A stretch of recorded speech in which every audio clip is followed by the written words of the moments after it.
This is a HeadGum podcast. Greetings, Nadpoles. It is I, the Breakfast Wizard, here to talk to you about Magic Spoon, the sacred artifact I use to cast my cereal-mancy spells. After years of... Oh, what's that? It turns out this is an ad for Magic Spoon the cereal, not my spellcasting focus. As such, I'm going to let Caldwell take over. Ta-ta! Hey gang, Caldwell here. Sorry about that. Real quick, here is what you need to know. Birthday cake flavor is back. That's right, this limited edition cereal was so popular that Magic Spoon brought it back, and now you can get it for yourself. For a limited time, Magic Spoon is offering a free box of birthday cake cereal with every purchase, including subscriptions. This cereal is normally $10, so this gift with purchase is a great deal. To take advantage of this offer, head to magicspoon.com/PawPawBDay to grab a custom bundle of cereal and get a free box of birthday cake and try the magic for yourself. Remember, this exclusive offer is only available to NADPOD listeners. So go to magicspoon.com/PawPawBDay to add a free box of birthday cake to any order. Magic Spoon is so confident in their product, it is backed with a 100% happiness guarantee. So if you don't like it for any reason, they will refund your money, no questions asked. Okay, the Breakfast Wizard is still loose in my house somewhere, so I have to go. Thanks for listening, and see you next time.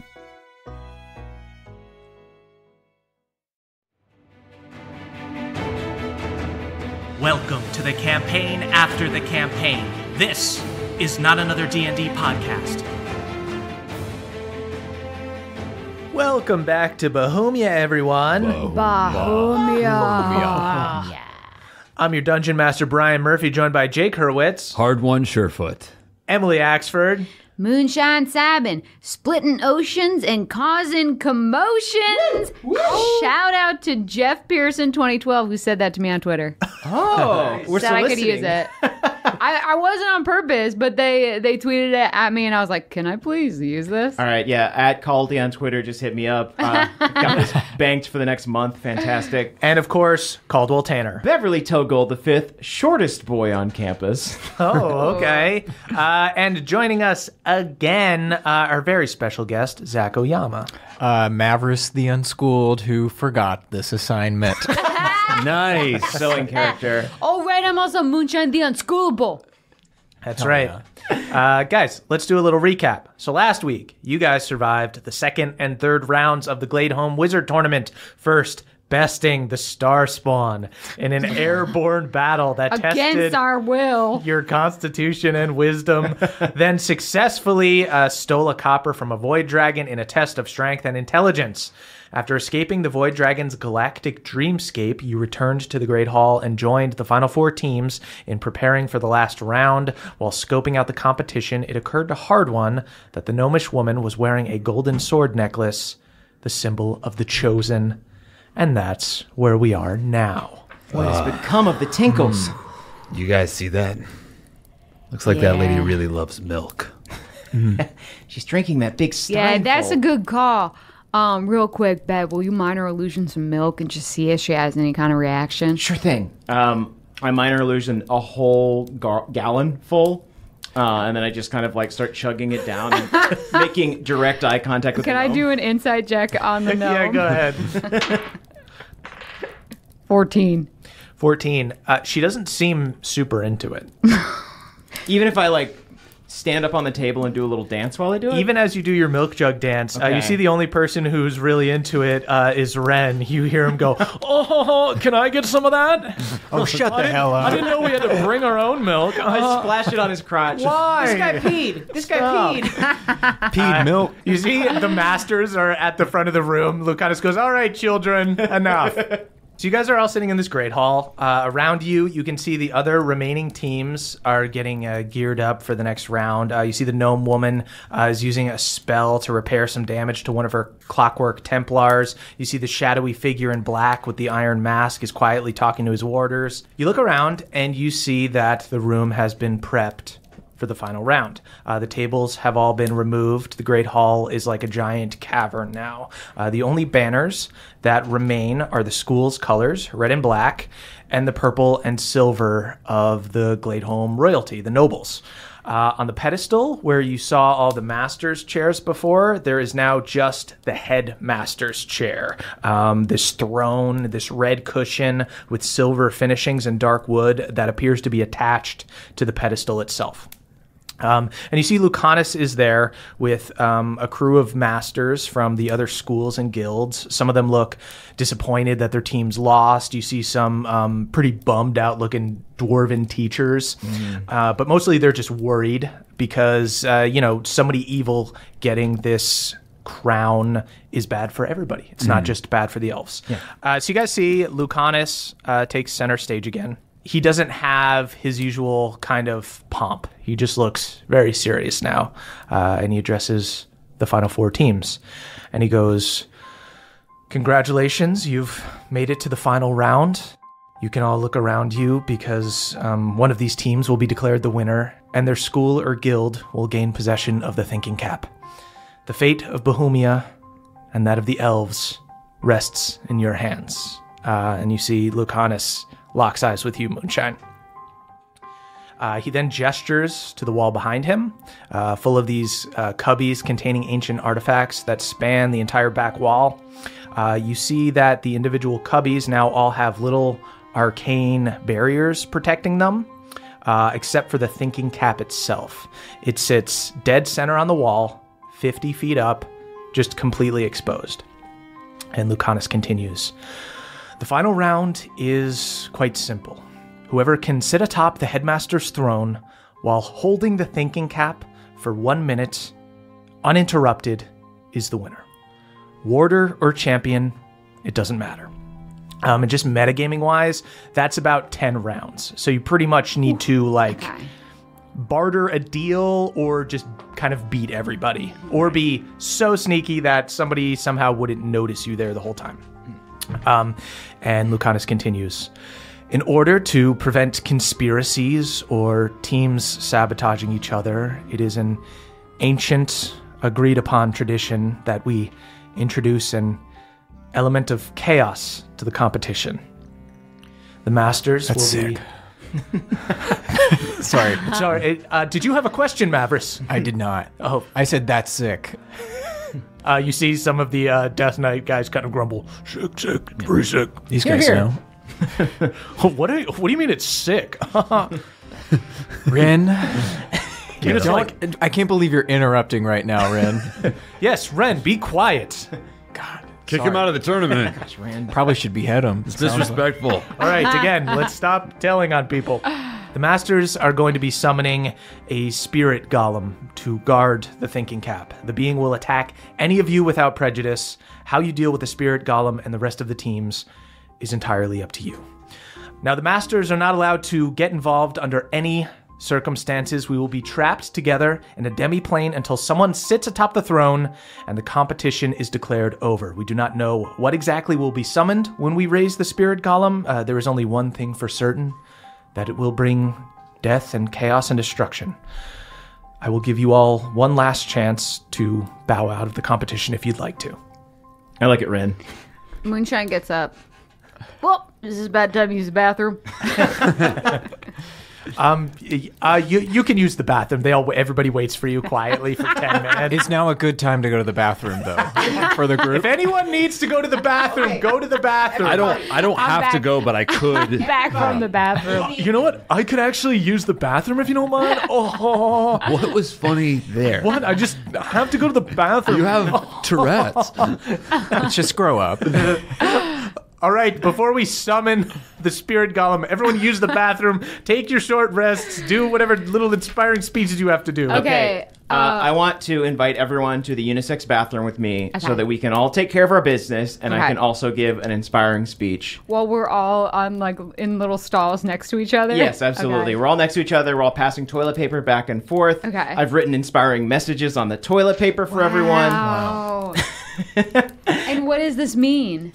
This means you get an extra 16 hit points for the round. Fuck yeah. Yeah. Nice. Did we take a short rest since our last fight? I can't remember. Oh, yeah. You guys have taken a short rest between every round, so Okay, you got to keep cool. track of your hit dice. Great. Hard one is maxed out, baby. Nice. Moonshine back up to full. Ooh, Beverly is so close to full, but with my extra HP, feeling pretty full. Mavris used the rest of his dice, and he is up to full. Cool. So you guys come out from the bathroom from your little bathroom break. We're all laughing. As we're coming out, I want to take Mavris aside, and I want to say, good luck out there. Hey. And then I'm going to cast Freedom of Movement on Mavris. So for the next hour, he's got Freedom of Movement, and that is not a concentration spell. Okay, sweet. For the duration, the target's movement is unaffected by difficult terrain, and spells and other magical effects can neither reduce the target's speed nor cause the target to be paralyzed or restrained. Holy shit. The target can also spend 5 feet of movement to automatically escape from non-magical restraints, such as manacles or a creature that has it grappled. Finally, being underwater imposes no penalties on the target's movement or attack. Don't know if it'll come into play, but... Nice. Bev takes his very long jersey, which is way too long for him, and ties it up so it's kind of like a tank top. I've got like a big bow up front on the bottom of it. Great. Yeah. Yep, mine's been a crop top this entire time. Same. Yeah, same here. I got to show off that Pentagreens. I even cut the neck out a little bit. It's barely there. Actually, I've cut mine into sort of like Daisy from that TV show where they're always Dukes of Hazzard. Okay. Like one of those little crop tops. Oh, are we doing war paint? Yeah, let's do some more paint. Okay, absolutely. I prepare. Oh, you know what? I prepare some of the ash from Hard One's former body, and we all put it under our All right, eyes. well, careful with that, because we might want to see if there's like anybody that can restore some of that mass. Some of it blows into the toilet. Easy. I lick it. Yeah. Hard One, look, I made a goatee. Put it back in the fucking jar, Bev. You just hear Lucanus yelling, "All right, bathroom break is over. What is this? Give us 5 minutes max. Are you going number 2 in there? Oh. Sorry, Lucanus, I don't want to be a snitch, but Ren clogged the toilet. I don't know if you want to like behead him for that. That's not true. Rin absolutely wrecked it. It's crazy in here. It's improbable. So you guys come out of the bathroom, back into the Great Hall. You see everyone's been waiting for you. It's that awkward thing where your footsteps like echo as you walk into the Great Hall. Like, it's been such a long time. Everyone's just sitting there kind of waiting for you. What's up? Sorry. Lucanus. Sorry, guys. Hard One just took a while in there. Savage burn. I have to respect it. Lucanus just kind of nods to himself, looking extremely worried. And he goes, "Very well. We shall now begin the ritual to bind the masters to the demiplane, summon the spirit, and begin the final round." You see Lucanus flicks his wrist and breaks the seal of one of the cubbies. He uses telekinesis to pull a cauldron from it. You see it floats out. It lands in front of him, and he and the other masters cut their hands with daggers and pour blood into it. You see Lucanus looks up at Mavris. Is this sick? It's absolutely sick. Just like quietly nods. And Like, just a really, like, it's the most earnest look Mavris has ever given Lucanus. It's awesome. You guys see the liquid inside, showing no signs of having been heated up before, begins to crackle, sizzle, and boil as soon as the blood hits. Lucanus and the others begin to chant in Elvish. Moonshine and Bev, you would understand this. They say, "We, the masters of the arcane arts, relinquish our positions as protectors of the realm until a champion is declared here. We summon a guardian of the Noah Thial, who is impartial and unwavering. We ask you to send us a spirit from Pandemonium, the plane of chaos itself." You see the cauldron begins to bubble and froth over, quickly filling the entire room with a thick green smoke. And as it begins to cover Lucanus, Moonshine, you see he's locking eyes with you, and you hear a voice in your head go, "My daughter, you carry the pride of the elves and the pride of your father with you." Thank you, Dad. I say it out loud. And then I go, Are you trying to talk to your dad? yeah, it's not a big deal. Shut up, Brad. Lucanus continues. Just be as safe as you can, please. Please come back in one piece. You see the green smokes coming up around him as he's getting more down. Like, and you don't have too much fun at that demi-plane. You see he breaks from his kind of worry and laughs for a second as he disappears in green smoke.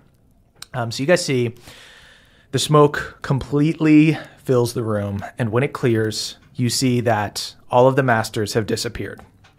And in their place is a huge fiend, about 25 feet tall and very wide, with a huge swollen belly of rotten red flesh and goat legs. It has wings like a giant bat and a head like a ram's skull with rotted flesh covering up some of the exposed bone. It wears a long, dirty brown shredded skirt with dozens of skulls attached to the belt and carries a huge hooked black wand pulsating with this eerie bright green energy. And in the green glow, you can see around it, it looks like there's mist or something, but it's actually just killing the air and little particles around it. It's just pure death energy. Got it. I'll take Ren. Moonshine is adding this to her vision board. This is awesome. You see Ren breaks from his kind of confident demeanor and goes, "Oh, we're gonna die." Hey, Ren. Yeah. Do you want to do like sort of like our two teams or form a little something? I think we all should work together. Let's all work together. Oh! And you see the necromancers and the Death Knights look at the elves, you guys and the nobles, and nod. And the gnome nods as well. Everybody, go ahead and roll initiative. 13. 16. 9. 4. Good luck out there, gang. Okay, so none of the other teams rolled particularly well either, which means that this fiend gets to take its lair action first. You see its diaphragm begin to move as it like sucks in a bunch of air and then lets out this horrible goat yell, just that just echoes and reverberates throughout the Great Hall. P.U. Ren, did you just toot, man? You see Ren, honestly. You just cut that shit. Oh, we're gonna die. You see out of its mouth comes this green mist, and you see for a second, it looks like in some like infernal script or something is written in the air, and you see the lesser mage in Ren's party drops dead. Oh! What? He was temporarily on our team. Oh, my friend. Oh no. Oh. Can I do an insight check as to like what the heck just fucking happened? Sure. Yeah. Like I want to do an insight check to try and like figure out like what kind of energy might have done it. Sure. Can I That's help? gonna be. Oh, okay. I want to say that like as soon as that thing came through the cauldron, I pulled out my demon book. So maybe I'm grouped up with Moonshine. I'm trying to figure this out. Go ahead and make a history check, Bev. Okay. 12. I got a 14 on history. 14 on history. So, Bev, you can tell right off the bat that this is not a devil. This is a fiend. So it's a little bit different. It's you remember when they were chanting in Elvish, they were pulling somebody from this plane called Pandemonium, which is just a place of pure chaos, whereas the devils are like lawful evil. You guys could just tell that it was like necromancy. Cool. It's necromancy. Okay, so yeah, you guys see this one elf just drops dead, and the other elves look terrified, and you see one of the champions gets down, and they start trying to wake the dude up that passed out, but he is cold and dead. Mavericks, that's your turn. Wait, so is it what hit him again? Was it like a cloud? It was Mavericks. Go ahead and give me a like Arcana check or. Shout out to the 2 crew. Cool. Nice. Welcome. Thank you for having me. Ren is a wizard. Okay, Ren got a 22. It's power word kill. Don't you know that one? I was pretty sure that's what it is. How Ren, can come on. you laugh at I don't a time have that like one. this? I'm very scared. Mavericks is just gonna hold an action just because it's too confusing. Not because he's scared. It's because he's confused. I'm confused. It's only because I'm confused. You see next that is these other guys are just going to go by team, so we don't have to track it so hard. You see the gnome lady looks up at everyone and goes, tee-hee, tee-hee. You're like Ren. You also think random shit is funny. She looks at, Ren looks nervous and everything, and she just looks confident, and she smiles. I think a lot of this is funny, tee-hee. She pulls out a cloak. You see it's got stars on it and planets and solar systems and stuff, and you can actually see the stars move and twinkle. She throws the cloak on. Oh, some kind of invisibility. She touches her Templars and whoosh, they all disappear. Motherfucker. That is Hard One's turn. I call to the wind that they disappeared in. Cowards! That's right! Xander, wake up! I think it's like a catch-all noise. Buddy, don't worry. I strongly believe that you will be meeting with Xander very soon. I twirl my javelin and I throw it at the giant goat bird. Sweet. Go ahead. Yeah. And I'm going to go ahead. My name is Goat Bird. That's a nat 20! Nice. Oh. The lightning javelin? Lightning javelin, baby. Oh, dude, you're going to do so much damage. 31 damage. Nice. Hard One. You first one to act. Bravely fucking step forward after this dude's just been instantly killed. Throw your javelin.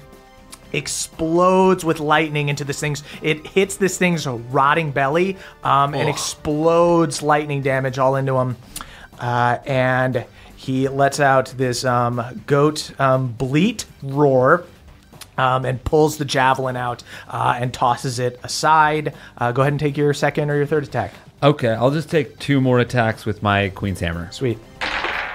That's our boy. 18 on the first one. 18 is not going to do it.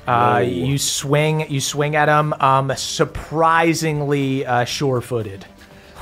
Whoa. That's my nickname, Sure-Foot. Oh, no. Now I'm definitely going to kill you. 21 on the second. That'll do it. 15 damage. 15 damage. End of your turn, he's going to take a legendary action and chill touch you. You see he reaches down this meaty paw, super disgusting and sweaty, grabs you with it, and you feel this horrible... Can I counterspell it? Nice. My man. Get away from my boy, dude. I dab Mavris up super hard. Oh, good move. You should have done it on the other one. Oh, Xander. Rin, genuinely, I am sorry. You see the magic fizzles in his hand.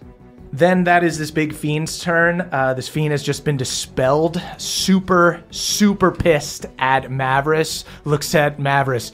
Is this your boy? Points to Hard One. Yeah. You see necrotic energy begins to go around his finger. I can't counterspell again. Can't. You only have one reaction. Oof. Pokes Hard One He actually hates me. with a finger of death. It doesn't kill you, but it does send negative energy coursing through your body. Make a Constitution saving throw. Holy shit. What? 14. 14 is not going to do it. Hard One, you take 66 necrotic damage. Oh, man. Yikers. All worth it to do it for your boy. I really weakly dap Mavris up. Mavris is crying. Thanks, bro. That is the elves' turn. You see the two... they're champions. That's their stat block. So you see the two champions, these knights in a beautiful plate with the purple and silver and gold of the nobles. You see they look up at each other. Let's do this for Gladeholm! And they raise their swords and they get into these very fancy fencing poses. Tadpole on the water now! And they go and they twinkle their toes as they get close, and they're gonna go ahead and make some attacks. They do look quite skilled. It's just very fancy fighting. These are Ren's friends, right? These are Ren's friends. Ren's friends. Come on, Rin's friends. Go, friends! Wait, you actually laugh like that, Jim? I do all the time. So the first one misses on the first attack, hits on the second attack for 20 damage. It's actually not bad. Now, rat in the cupboard!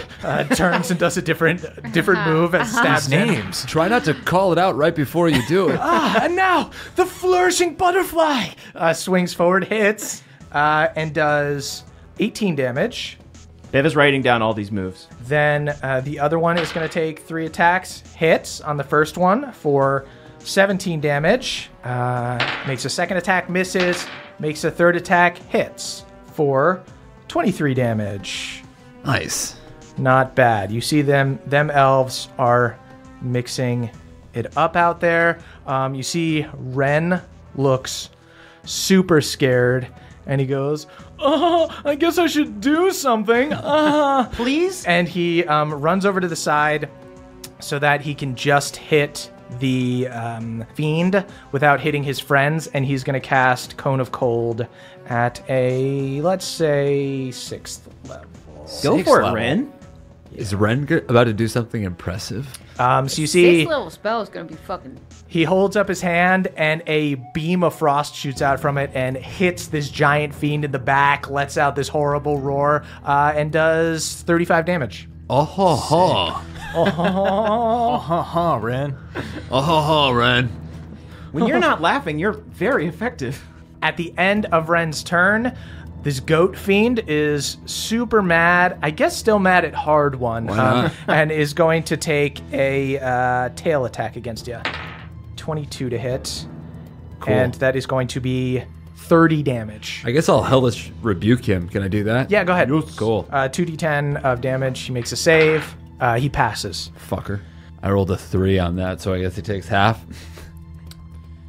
Beefy. So that just doesn't do very much at all. It's okay, you did just get death touched. That is the Necromancer team's turn. You see that 2 of the Death Knights charge and go in after the big monster. And you see the Necromancer grabs one of the other Death Knights, and they dimension door up to the cubby with the thinking cap. They're going for And the cubby. go to grab it. You see them up in the cubby, like hanging on up there. The 2 Death Knights are going to go in after this monster. First one swings and misses. Misses on the second attack. Hits on the third attack for 16 damage. Next one is going to do... Why not? Try a blinding smite as a bonus action, then it's going to swing. Hits on the first attack. Does 26 damage. You see this monster is just as all, it's basically like a fucking raid in World of Warcraft where you guys are all fighting this giant monster. This knight comes up, slashes into it, just ooze coming out of the monster, just roaring, just no signs that it's giving in at all. They're all saying their catchphrases over and over again. Yeah. Then it's going to take another attack, misses, and takes another attack and misses. That is Moonshine's turn. Woo! I'm going to Symbiotic Entity and then Misty Step over towards the crown. On my way, hawking my spores at this nasty goat man. Sweet. You shoot spores in the goat man. Goat man is immune to poison, so does not take any I thought damage. that might happen. All right, then. You run past him. I'll say go ahead and make a climb check to climb up these cubbies, because you could potentially get up to where the Death Knight and the Necromancer are. 22. 22. Woo. So with a mix of your movement and Misty Step, Moonshine, you bound up the wall and you get there. These guys are reaching into like this deep cubby to grab it. And I pop up and you're- say, hi, bitch. What are you doing here? Bro, same thing you're doing. What are you doing here? Did I hear you say that? Shut up. Then at the end of your turn... Rin, can you hear that? Oh, yeah, that was stupid. At the end of your turn, Goat 1, Shorefoot, is going to chill touch Hard One. Oh, shit. I realized if I went into Symbiotic Entity, that means Pawpaw's in fungal form. So he could have attacked the goat man. Can we give him an attack of the goat man? You want Pawpaw to, like, run into the Goat Man? Yeah. Pawpaw runs into the Goat Fiend Okay. Who's this little guy? Does a 10 hit? A 10 does not hit. Does a 10 nip? Just flicks Papa over, and Papa turns upside down. Papa, we worked on you getting back on your feet again. So at the end of Moonshine's turn, Goat Fiend is going to try to chill touch Hard One, going to make a spell attack against him. I just want everyone to know so no one wastes any heal spells. If someone gets chill touched, they can't regain hit points until the next turn. And I just rolled a nat 20. Oh, our boy. Damn. Luckily, Chill Touch does not do that much damage. The main thing from Chill Touch is just that you now can't heal until his next turn. His next turn. You might need to like retreat and hide for a minute. Never. Hide behind Ren. That was a lot of dice, man. 22 damage. That's not bad. I Hailstorm. thought he was going to be more chaotic, but because he keeps going after... I thought they were like, oh, he's going to go after at random. He's only gotten to go once. He's going to run after the people with the crown in a second. He just can't move. He's doing legendary actions. I see. Oh, okay. I got it. That is Bev's turn. I think just to give Moonshine more cover, I'm going to just rush towards this monster and try and take as many swings as I can. Sweet. Get him. Do frog on the water, brother. Ooh. I'll show you Boy in the Wood. Boy in the wood. I've not heard of this. Here he come. All right. Fuck. That is a 13. That's going to 13 miss. is not going to do it. No, what is Boy in the Wood? Do something better. Okay. Do bullywog in the bog. Do Bullywug in the Bog, yes, whatever that one is. Nannerfly in the jar. Surfing on a leaf. I do all three. Surfing on a leaf. Try it. Mayor Joe at Town Hall. Maybe it's because he's too short. He can't reach him. Rin, come on, Rin. What? Wow. Not the What are we time? doing? I mean, My friend died. just mourn or don't. 23. 23 is going to hit. Woo. Okay. I'm going to do a blinding smite. In addition to my divine smite. Do I get a sense that this thing is evil and receptive Super to... evil. So I can add my extra d6? Yep. 49 damage. Yeah. Awesome. Just this explosion of Fuck that brilliant beam. light. Yes, do more of that one. Ha ha ha. That one's good. I call that Palor through the door. All Look at the right. door. You must teach us. I shall. Ha! I feel like we'll be great friends. Ha ha ha ha ha ha. God. I want to clock Ren. How jealous does he look? They're my friends. Rin, it's just so not important right now. No, it's just I'm their champion. I mean, come Rin, on. even I can see through it. Come on now. What are we doing after this? You guys see at the beginning of the next round, Goat Fiend's lair action. You see raises the wand up, and with it, skeletal arms, big giant ones, burst out of the ground and grab all of the warriors that are around him and restrain you guys, except for you, Mavris, who has freedom of movement. So, Mavris, you slip through. But you see the two knights that are up there with you guys, the two champions. Haha, what is this? Oh, no. My friends. Beverly gets caught. Hard One gets caught. Moonshine's over by the cubby. Quick, my new friends, let us wriggle. Let us wriggle and dance ourselves away. I will try. I'm trying to wriggle, but it's not working. Be like the worm. Mavericks, it's your turn. Okay. So you see the skeletal hands have grabbed all your boys and girls. Fuck. But not Moonshine, right? Not Moonshine. She's up on the cubby wall. This Cubby feels climbing. like kind of unimportant to do right now, but I feel like it'll matter later. So I'm gonna cast See Invisibility. Yeah. That's good. Sweet. Where's the gnomes?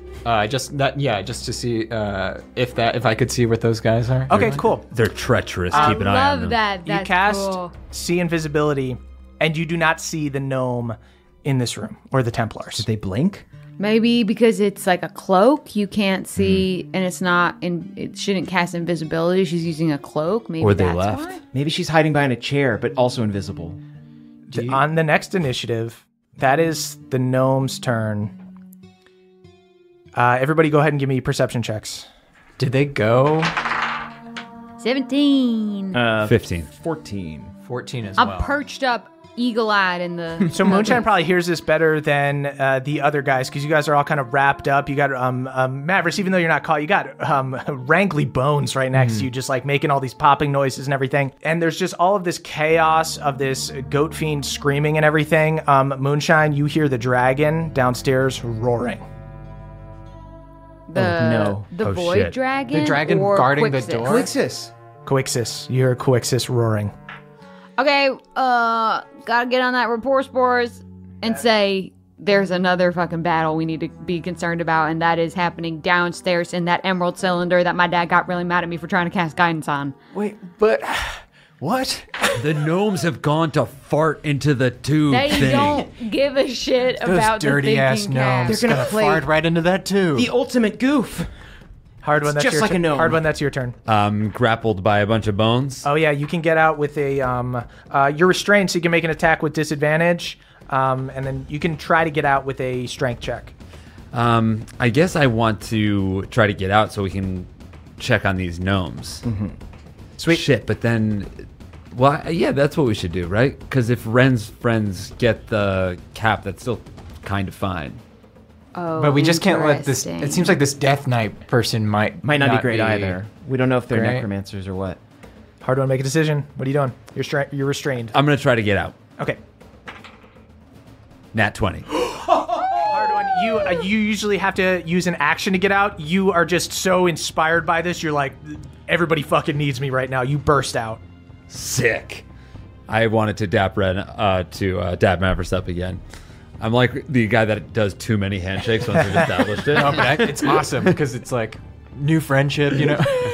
Nice, tight. I guess I'll do a disengage. Okay. Because I'm gonna still wait for my friends. Sweet. Anyway. So you start running. You basically get to the door at the corner tower that you know kind of where to go to. Cool. Can I let my pants fall down just a little bit so I moon the goat bird? Your pants fall down a little bit, and you hear Ren go, "Oh, what? You're running away? You're gonna die, Ren. Yes, I know. We're all gonna die. Where's your honor?" It's got you there. I'm gonna fucking kill you. On the Fiend's turn, it is going to... all of these other people besides Mavris are all tied up with fucking skeleton arms now.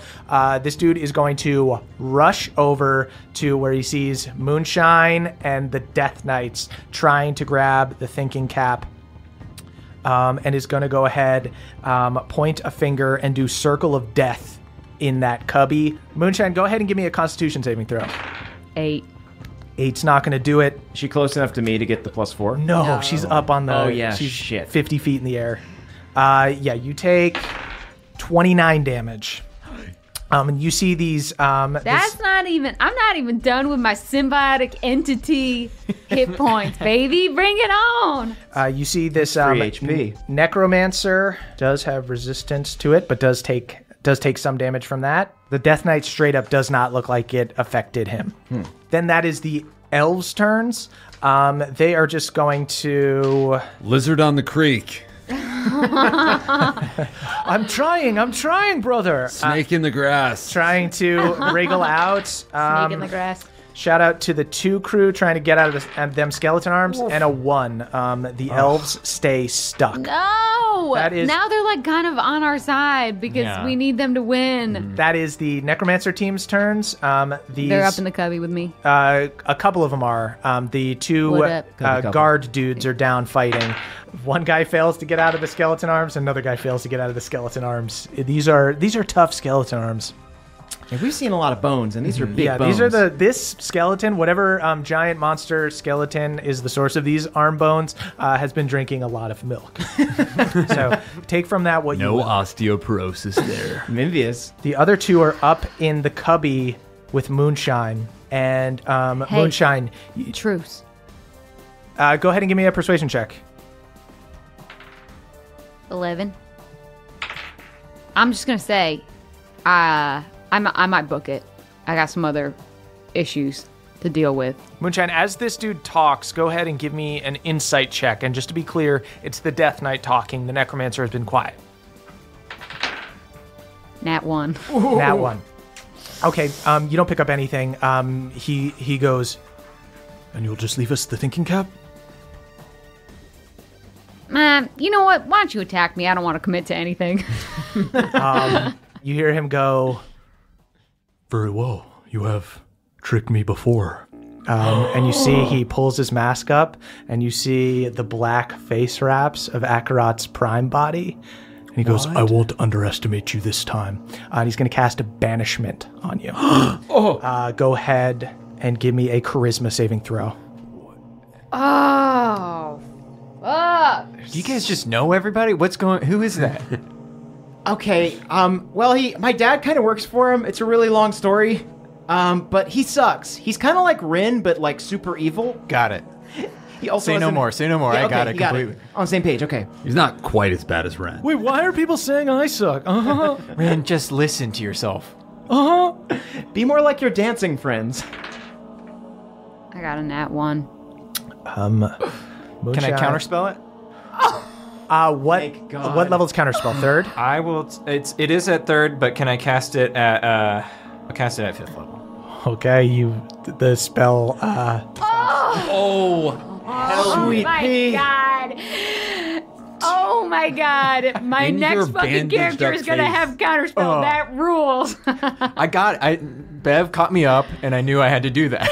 I'm so glad I could help. Oh gosh, it's so good having a sorcerer in our party. Oh my god. What is banishment? You see Mavris counters the spell as Akarat's giving this cool speech and reaching out to you, and then it just doesn't work, and he goes, I'm sorry, are you casting What's a spell wrong with or your something? spell, you What are fucking doing? dork? This really doesn't work. This isn't super epic. Here's if I'm another not. weird thing. Are you like a grown man coming to compete in a college tournament? It's not. How old are you? I'm 28. How old do you think I am? Honestly, Look at me. I'm beautiful. you seem like Beautiful. I'm guessing your 40s. You see, on the Necromancer's turn, the Necromancer is going to reach in, grab the thinking cap, and put it on. And he is going to need to do an intelligence saving throw to be able to use it. He rolls a nat 7. You see this dude in an iron mask with a black cloak reaches in, grabs the thinking cap, this brass crown with all this like clockwork machinery, puts it on his head, and you see he cringes and reacts and takes it off and just holds it in his hand. That's Moonshine's turn, but I forgot to have Ren go, so Ren was just kind of scared. I'm still here. I guess I'll called just me a coward. keep casting Cone of Cold. This fiend saves, but Ren's going to do a big 16 damage to it. There you go, Ren. Every little bit counts. Ren, focus up. I'm trying. Do it for Xander. Ren, we're like rooting for you at this point, okay? Moonshine, that's your turn. We're gonna work Okay. through this. Y'all, you think I should go stop the gnomes? Or should I try and get this thinking cap? Stop the gnomes. We could be on the same side, you and I. I would never be on your side. I know what your father did to Maribel.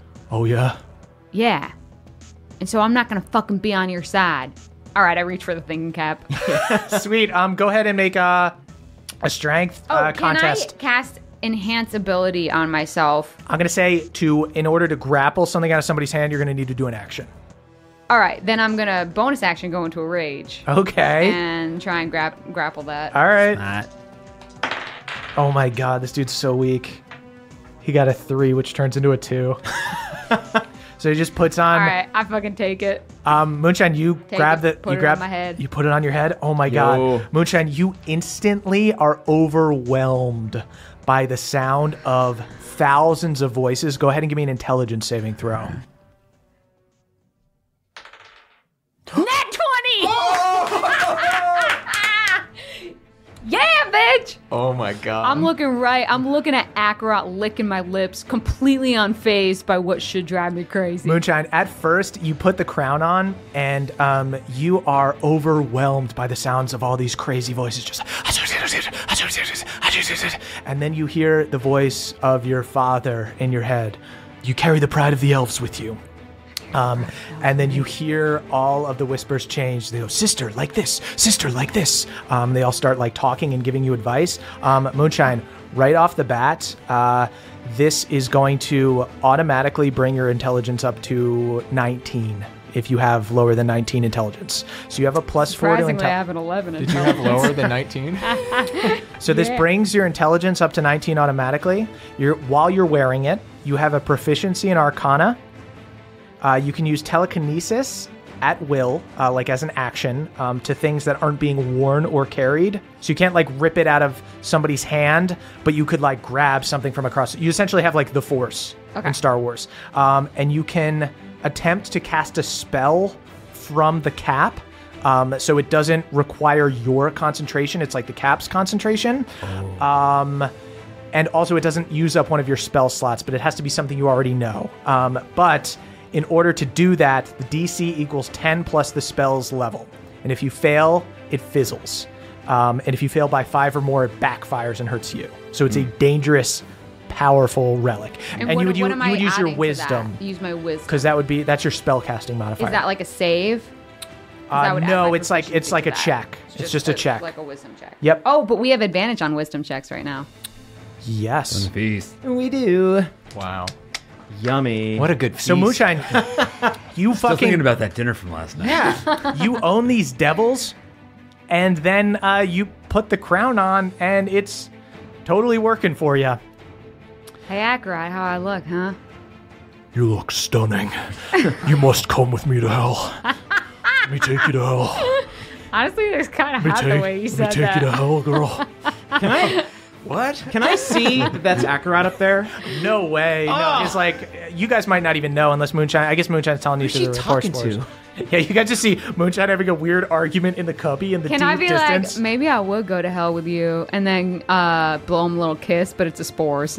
Yes. So I spores him for some poison. He's immune to poison damage. All right. So sorry. So I just blow a kiss at him and he doesn't know what it means. But at this point, do you think we know he's?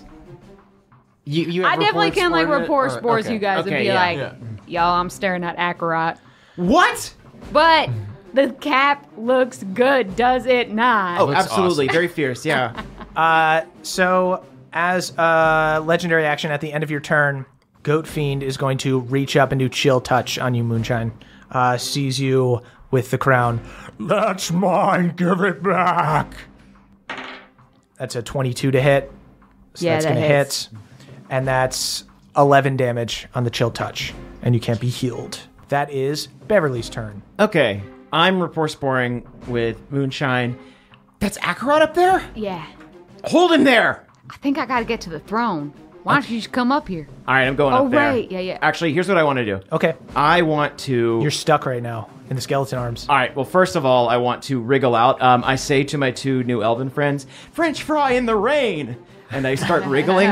Sweet. Go ahead and make. You can do Dex or Strength. Strength's probably better for you. Yep. That's a 9. You wriggle through like the thumb and pointer finger bones, and then just fall between the middle finger and the thumb bone. Can I take a bonus action?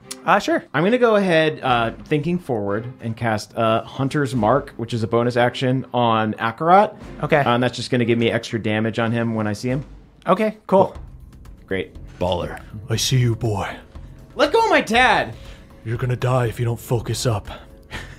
Think about it.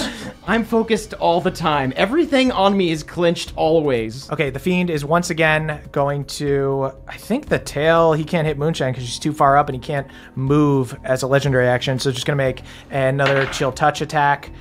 Hits for 17 damage this time. To Moonshine? To Moonshine. Okay. That is back around to the lair action. You see, for this thing's lair action, holds his wand over, points it at Xander, and you see Xander rises as an undead, like, zombie ghoul. Ren, we got good news and bad news. Oh, no! Xander! And you see Xander goes forward and is going to attack Ren. Oh, this is so sad. It's and too hits. cruel for even me. What is this? This is a bad prank. Bad prank. And hits Ren for 10. Ren for 10 from his friend. Rin for 10.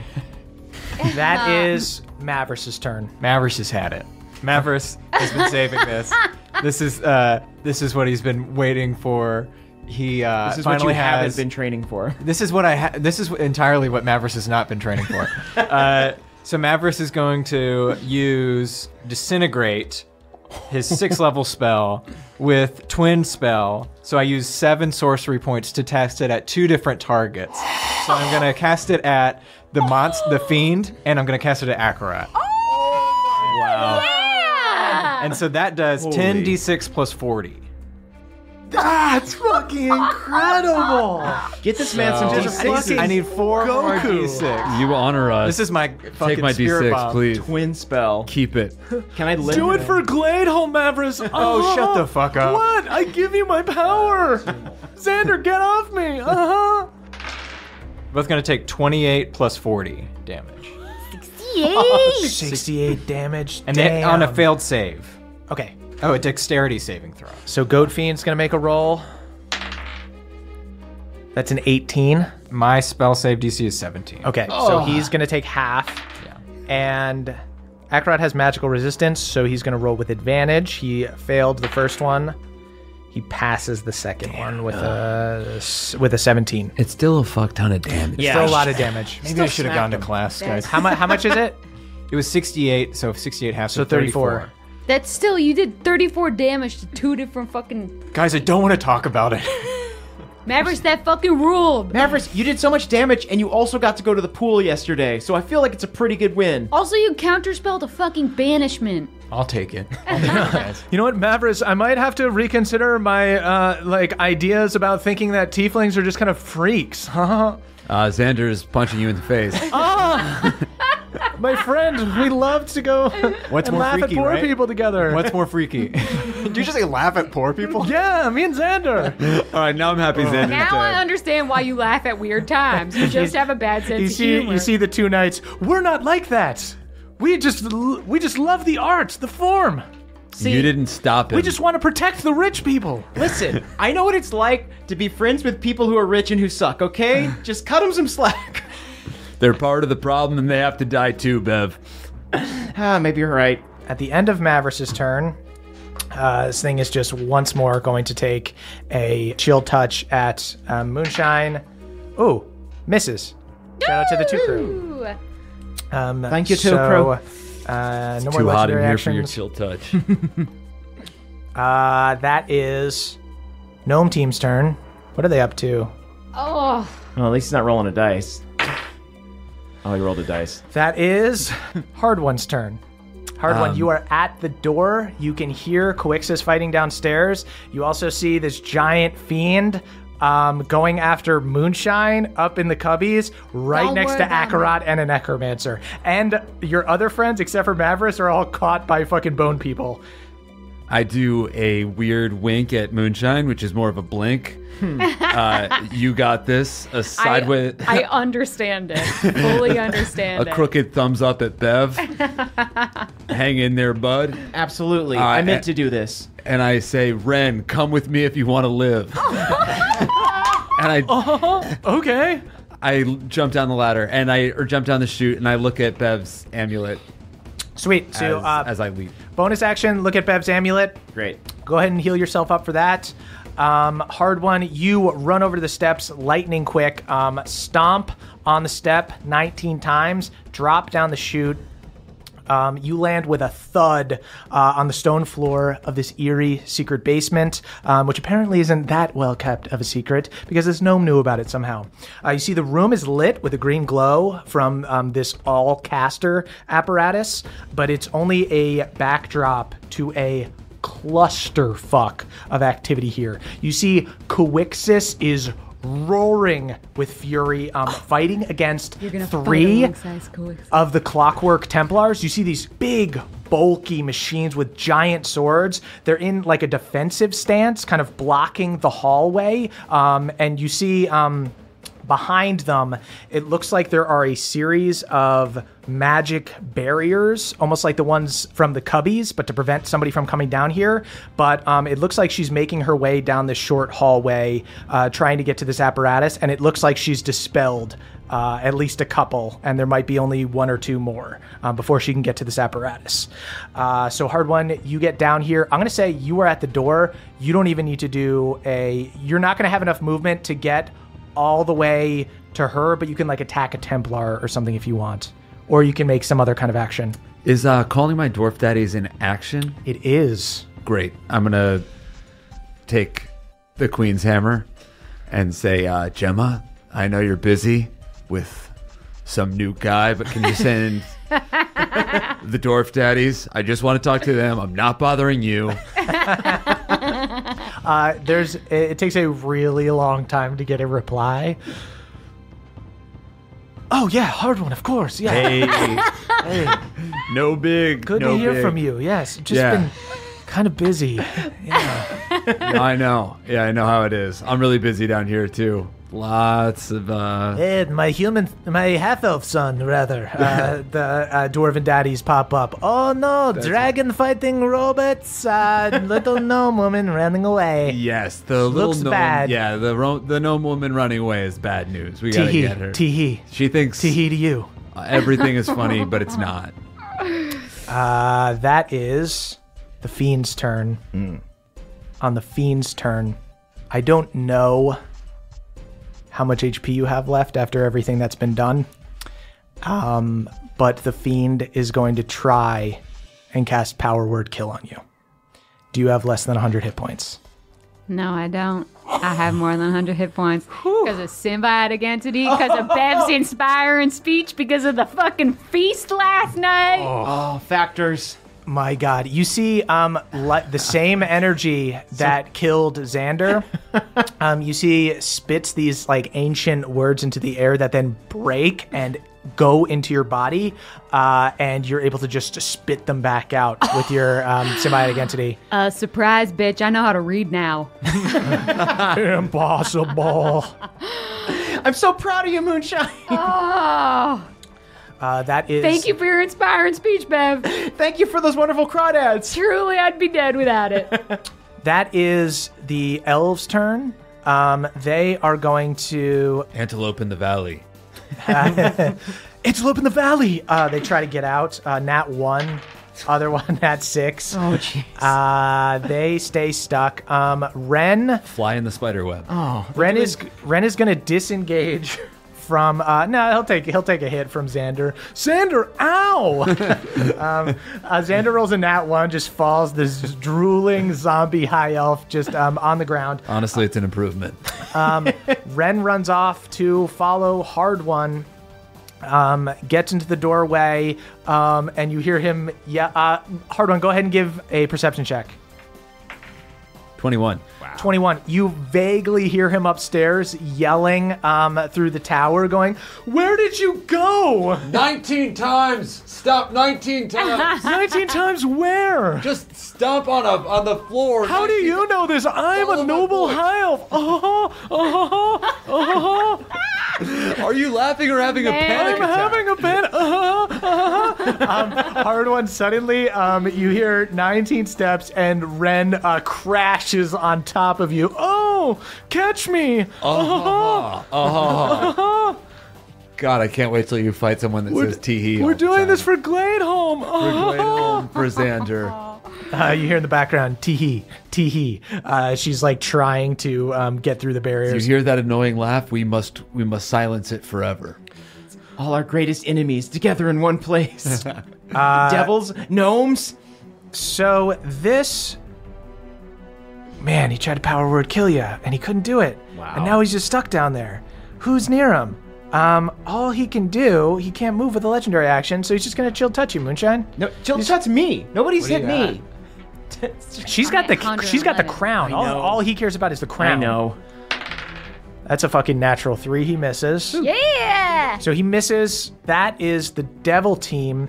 These Death Knight guys that are caught in the bones are going to take attacks on the elves that are stuck there with them. What? This is low even for you, Akarat. Are these more of your nasty hollow bodies? They're just being smart. Damn. Something you would know nothing about, young Beverly. I feel like your dad had a talking to with you and you're acting like a whole different person now. Oh, I'm not underestimating you this time. I brought you my real body, my beautiful body. You see he unwraps his bandages, and you see through all of this crazy arcane experimentation to have been able to like inhabit other bodies and stuff, he has just big parts of his face missing, like his entire nose is completely caved in. You see his eyes are still there and the skin around that, but one of his ears is fully off, but the other one has like the pointed ears of like a high elf or a half elf. And his jaw is just kind of like skeletal. Yeah, I could see you not having a lot of selfies on your Bumble profile. Quiet from the basement boy. You can't see me. Bev reports Boardman, then described everything. Hard one. He looks like real butt. He looks real bad. He looks like Deadeye, but worse. These guys that are stuck together in these bone arms have hit one of the champions for 40 damage. Whew. And then the other guy's going to go 3 times and hits twice. And Bev, you see one of your friends there starting to look pretty hurt. Caterpillar in the glade. I'm trying, my friend. I'm trying. Akarat is going to go ahead and go at Moonshine here. He is going to cast Staggering Smite. You guys are hanging from these cubbies climbed up on the wall. So it's a bonus action, and then the next time he hits, it takes effect. So it takes 1 swing with his longsword, and that's a 20 to hit. That's definitely going to hit. Moonshine, you take 37 damage, and go ahead and give me a wisdom saving throw. I'll do that with advantage thanks to my feats. He'll make his second attack against you, and whiff. Third attack hits. I got 20 for my wisdom save. Okay, cool. And then third attack does 27 damage to you. How you doing? You were at 100 plus I'll before. be so- okay. The Necromancer is going to hold a hand up and do Blight to you, Moonshine. I'll do a 4th level counterspell. Oh, God. Okay, yeah, you fizzle it. You're saving Moonshine's ass up here. You are Nice. awesome. You become my warder. Guys, leave her alone. Mavris, She doesn't want to talk to any of you. Stop white knighting. Mavris, don't you come get on. it? By not going to class, you've become a master of canceling spells. School's canceled. Is it Moonshine's turn yet? At the end of the Devil's turn, the Goat Fiend is going to Chill Touch Moonshine. We're trying to douse her spirits. That's a 22 to hit, so that is going to hit. 19 damage. A pittance. I need to be healed at this point. A very large pittance. Moonshine, that is your turn. Don't forget my amulet is... Yeah. You could probably Okay. see it. Here's what I want to do. Oh, Here's what I shit. want to do. Yeah. I want to jump from the cubby, using my telekinesis to get the Horn of Valhalla, blowing it on my way down into the throne, and say, "Protect me, ghost pirates!" Yes. Nice. That's so good. That's fucking dope. I'll say for the telekinesis, I'll say that you can move yourself to a certain extent. So I'll say that you're able to, soften your fall because you're jumping like 50 feet down. You jump down, controlling your rate of falling as you pull the Horn of Valhalla towards you. I assume you guys just have the bag with you because you wouldn't leave all of your stuff with somebody else. Moonshine, you blow the horn. Go ahead and roll 2d4 plus 2, I believe. See how many ghost pirates show up to help you. Berserkers, essentially. 7. 7. Okay, you see 7 ghost pirates come up and rally around you. Yar, you're our captain now. Yeah, well, it's time for y'all to go fight for me. Oh no, Fight it's for a giant me, goat. defend me. And then do they get to all take a round? Yeah, they attacking? can go after the big beast and attack, or they can go after some Oh no, smaller there's guys. ghost pirates. No, this is good. They're on Don't our worry. side. You're good? Yeah, Okay, can they cool. all link arms around and like protect me from? This dude is like a giant, so he's going to be able to get over them or around them. He also has magic, so it's kind of tough. All right, fuck up that giant. You see all the ghost pirates run forward. Go ahead and make attacks. Go ahead and make attacks for them. So they're all going in reckless. That makes sense. They're pirates. They're already dead. Does a 14 hit? Does not. Does a 24 hit? Yes. Nat 20! 20, nice. Shit.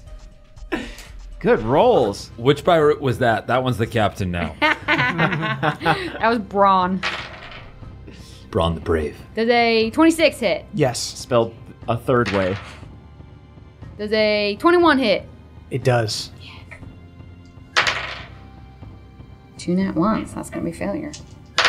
Final one. Another nat 20. Nice. And we have a new captain. So Moonshine, how many of Ron them and hit? Tom. 5 hit, Wow. 2 crit. That's amazing. Yeah. Just roll all the damage at once. Yeah, they all charge in on this big old dude.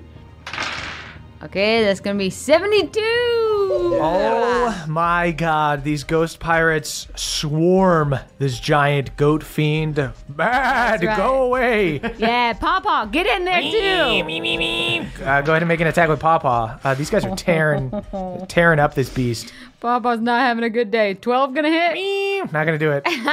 Pawpaw bites a piece of him, and it just the flesh comes off, and he starts chewing on it, and he just starts yakking. He just starts throwing up. Mavericks does that thing where you see someone else's dog doing something and you're like, that's probably wrong. Is it okay that he has that in his mouth? Is that okay? It's okay. Yeah, that's fine. He's eating worse. He's been elevated.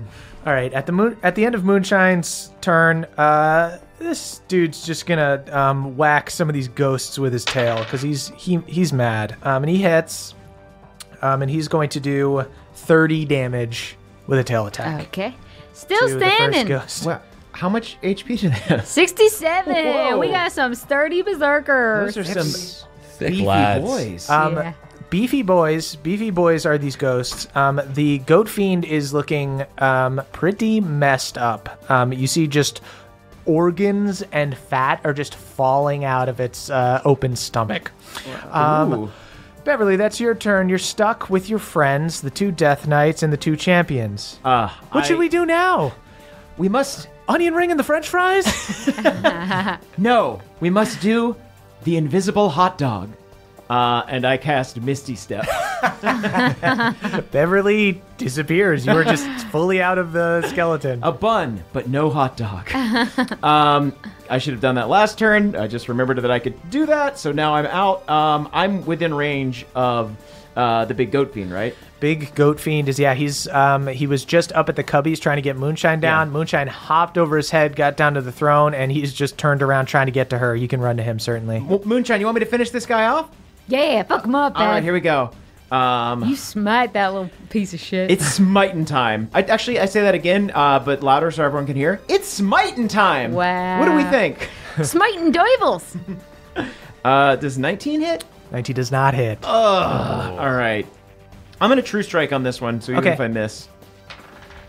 Okay, 23? 23 hits. Great. Nice. Okay, cool. Yeah. 34 damage. Jeez. Super hurt. Still Still standing, standing though. Still standing. Not looking good at all, though. I should have done a blinding smite. All right, that is back around to the lair action.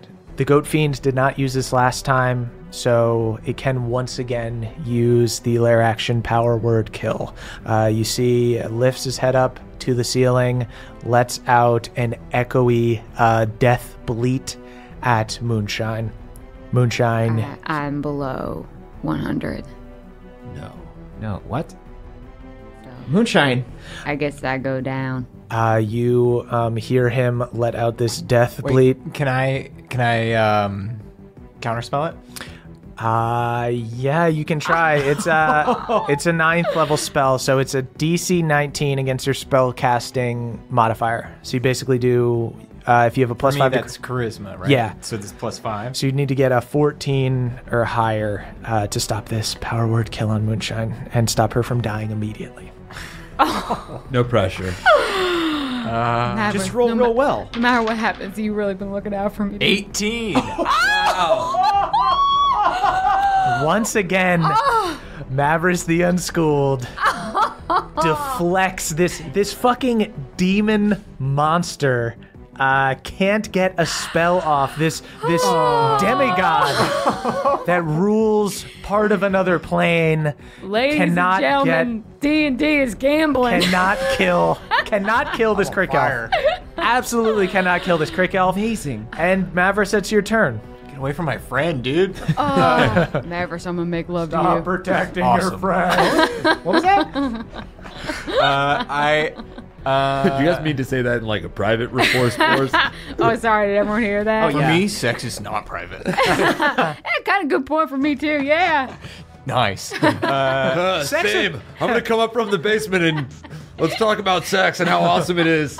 Yeah, I'd love to talk about fornication. Oh, I'm down here with a freaking obvious version. How did he hear us? what?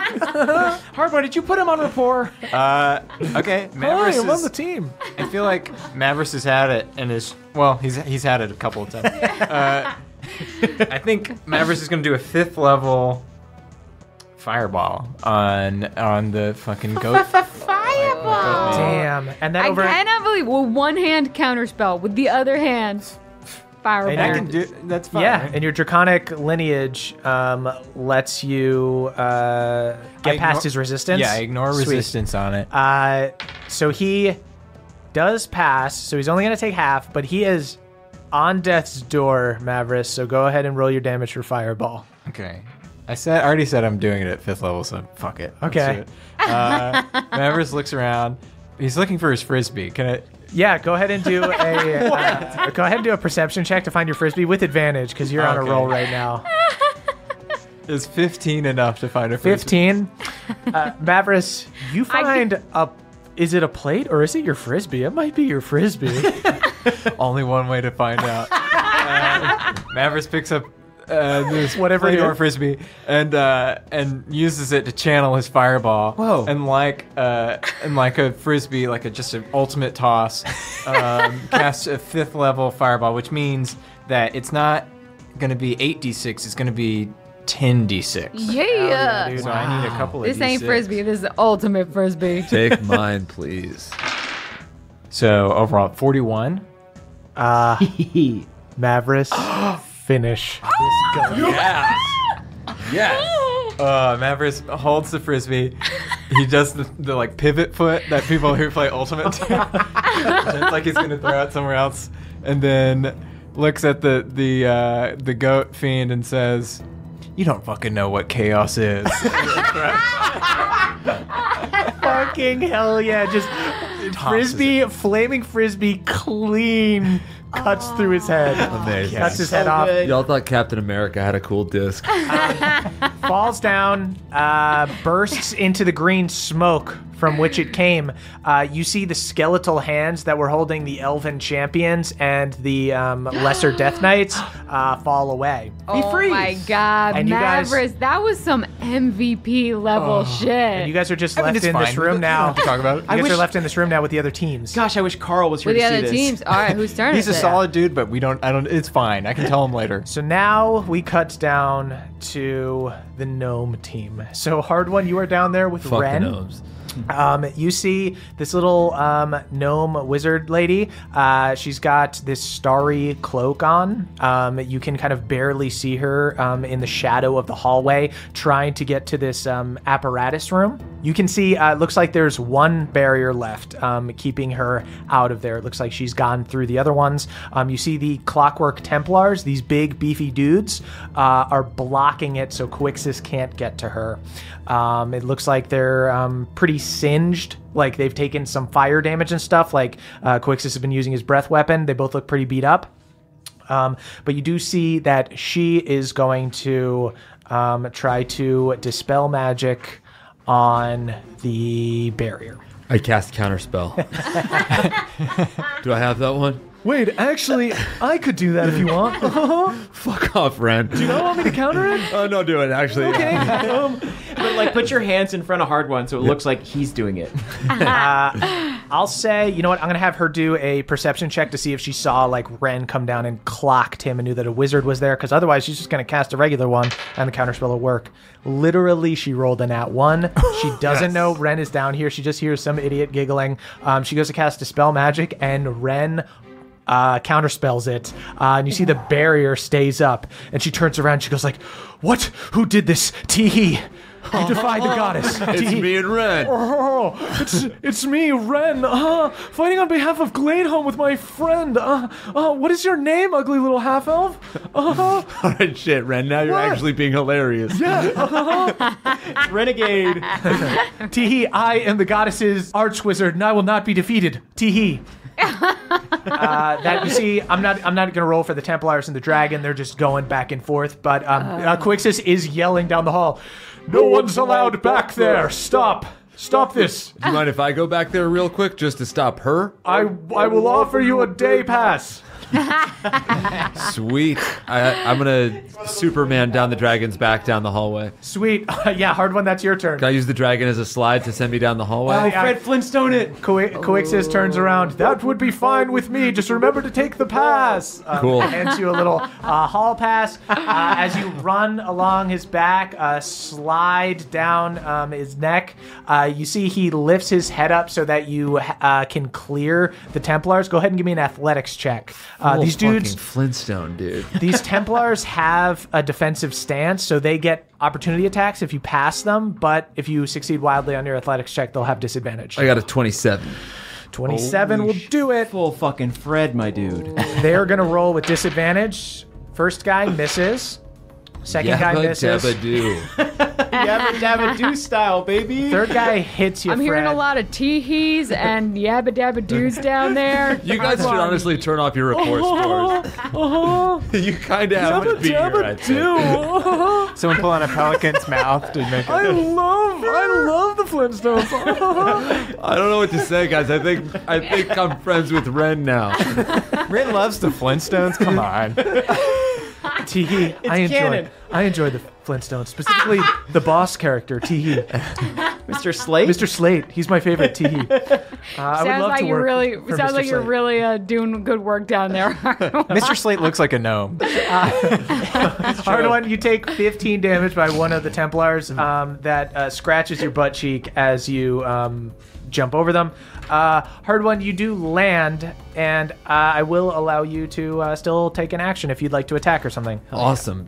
Do my dwarf daddies attack anybody on this round too? Ooh, yeah. Dwarf daddies, yes, once they enter the space for the first time. So these three dudes are going to roll. Two of them save, and the mage lady passes. Okay. Teehee, I'm not afraid of ghosts. I also enjoy Scooby-Doo. Teehee. My dwarf daddies are still tired from their hot tub. They rolled a 4 on What an there. amazing city. So many cartoons. Real Hanna-Barbera fan. Ren does kind of sound... Is that Snagglepuss? That's like... Oh, He kind of sounds like happens that. to Murgatroyd. Yeah, exactly. I love Snagglepuss. You can't love Snagglepuss. I love him. He's so funny. Okay, you know Bev loves Snagglepuss. I love Droopy the dog. Hard one. Go ahead and take your tax. All right, you fucking gnome. You shouldn't have messed with me and my best friend. Teehee, what is your name? So I can me? remember it. You want my name? Yes, before I kill you. You want to know my name before you kill me? Teehee. Sorry. Yeah, I just can't understand you. My name is you have a Lilith tick? Latrix. Teehee. Lilith Latrix? Teehee, yes. Hard one, Surefoot, and I have a feeling I'm going to have the last tee-hee. This is your last chance to walk away. I swing my Queen's Hammer. I hit twice. That's a 27 and a 29. Okay, those two are going to hit. Or 28 and a 29. Yep. Cool.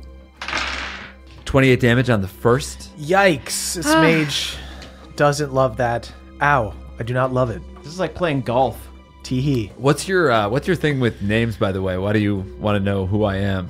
Because you're messing with the goddess's master plan, and should I not have time to finish you off after my prime objective, I'll need to come back and finish you off, Teehee. What's the goddess's master plan? Teehee. As if I would ever tell you, Teehee. I feel like you say teehee at the end of your sentences because you're like kind of insecure about who you. I send a lot of texts to. Oh, he's right. Yeah. So whenever I text my ex-girlfriend, I'll be like, "What are you up to?" Haha.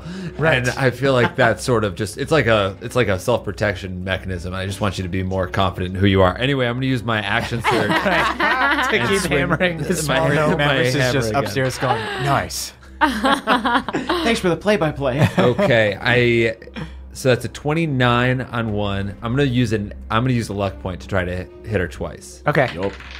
And that's a nat 1. Yikes. But I'll hit her that one time. Okay. 20 damage. She looks hardier than Ren, but did not like being brutally attacked with a hammer. Not used to it. Cool. Ren, you do something. I'll try. You make me laugh. That is actually himself. that is actually the elves' turn. So Ren will go. You see Ren rushes forward next to Quixis. Can I ride on your back? And Quixis just goes, absolutely not. You do not get a day pass. Oh, okay. Watch out, hard one. He just holds up and indiscriminately shoots a cone of cold just through the Templars and at you. And, Oh, you fucking asshole. I'm trying to hit the little gnome. That was so not Fred Flintstone. but you know what? She will actually counter him on this one. She will. She does have to waste a 5th level spell to stop him, but she stops it. I guess 2 can play at this game. Okay, I think. Are you crying now? Is that a line No, I from a can't tell. Flintstones episode? Snagglepuss says it. Tee.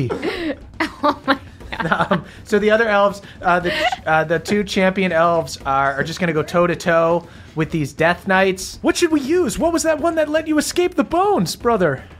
You must try the condiment jar. The condiment jar. I'll swing around like I'm opening a jar of mayo. There you go. Became very food-based. It started out with lots of natural imagery. Yeah. We'll get back there.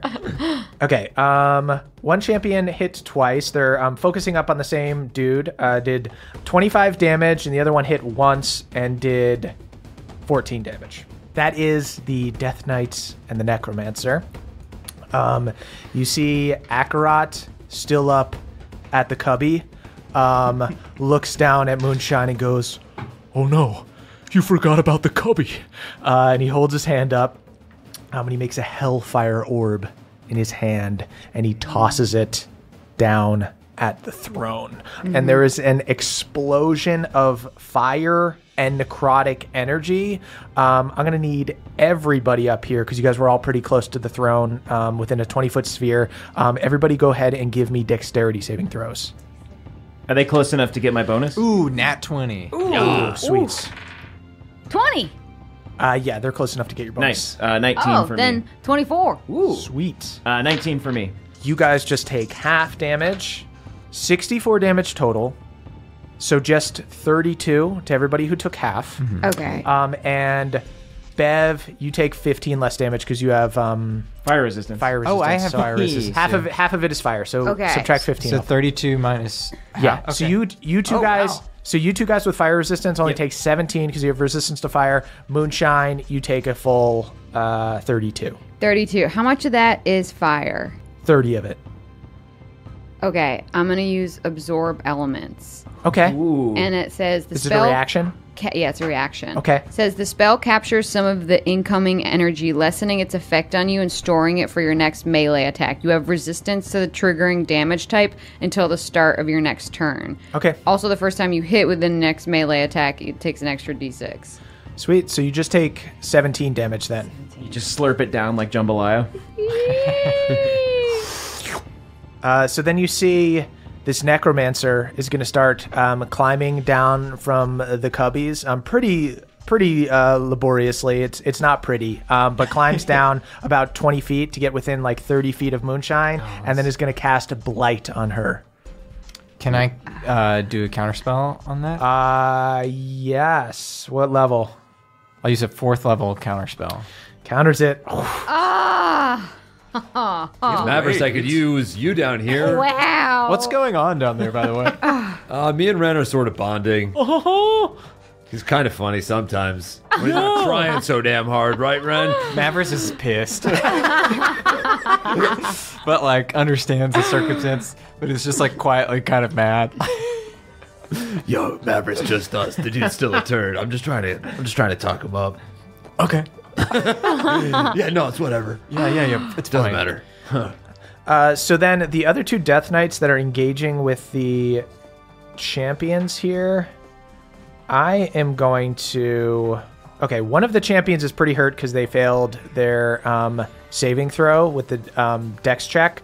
So they're pretty messed up. So the first one is going to, you know what? Going to go all out. Going to do a branding smite and then attack 3 times. Hits on the first attack, misses on the second attack, hits on the third attack, That's 39 damage total. You see one of the High Elven champions gets cut down by this death knight. No! You should have used a defensive flourish. Don't give her notes on her death. Don't blame her for dying. Don't note her death. Tiptoe on the log on the river. Tiptoe on the log on the river. You see this other one. She starts doing like a little tiptoe. As she dies? Oh, No. This other one. Okay. Twirl amongst the lily pads. Okay. Then the other guard is going to attack this other champion and misses on the first attack, misses on the second attack, hits on the third attack for 16 damage. So this other champion doesn't look great and doesn't feel great, but isn't dead yet. And that is Moonshine's turn. I'm going to try to cast Control Wind's Updraft so that my berserkers can run and sort of use the wind like an elevator to get up to attack Akarat. Okay. Sweet. Maybe I should just heal myself. No, use my amulet. Do this stupid thing. Okay, yeah, I'm gonna do this. Before they go, I'm gonna look at Bev's amulet. Sweet. I hold it up, be like, what's happening? So one by one, they all charge towards this gust of wind and start. Look at one of those letter tubes. My God, just fly right up. Shot up to attack Akarat. Just like Okay. blow darting them? Yeah. A battle in the cubbies. I love how organized it is here. This, can someone explain this a little more to me? This guy? Don't bother. Oh, the thing that's happening now with Moonshine. Oh yeah, I guys control wind, and I created an updrift so that then the berserkers could sort No, of. I get it. Never mind. Yeah, Okay. I understand completely. It's like All right. physics, but stupid. This fucking rules. Okay, first one. Does a 23 hit? It would normally, but he's going to parry and add 6 to his AC, so it blocks it. For all of them? Just for the first For one. the first one. Okay, second one. Another 23. That hits. Pain train. Does a 19 hit? No. I'm heavily armored. Join me, Moonshine. We'll dine in hell. So only one hits, Okay. and he hits for 8. Oh my God. It's still a fun wind ride. If a couple more of them had hit, that would have been really fun. Do they deploy little parachutes afterwards? Okay. So, They probably would fall. Murph, how much damage should they all take for falling? are they not still up there? I don't know how updraft really I don't know the exact mechanics. I would of say they updraft. climbed onto the. Oh yeah, the cubbies you're right. if they're gonna Okay. do that. And then I'm gonna look at Bev's amulet. Okay, so you go look at your amulet. In the meantime, Akarat is going to get serious, and now that he's outed himself as Akarat, is going to start using legendary actions.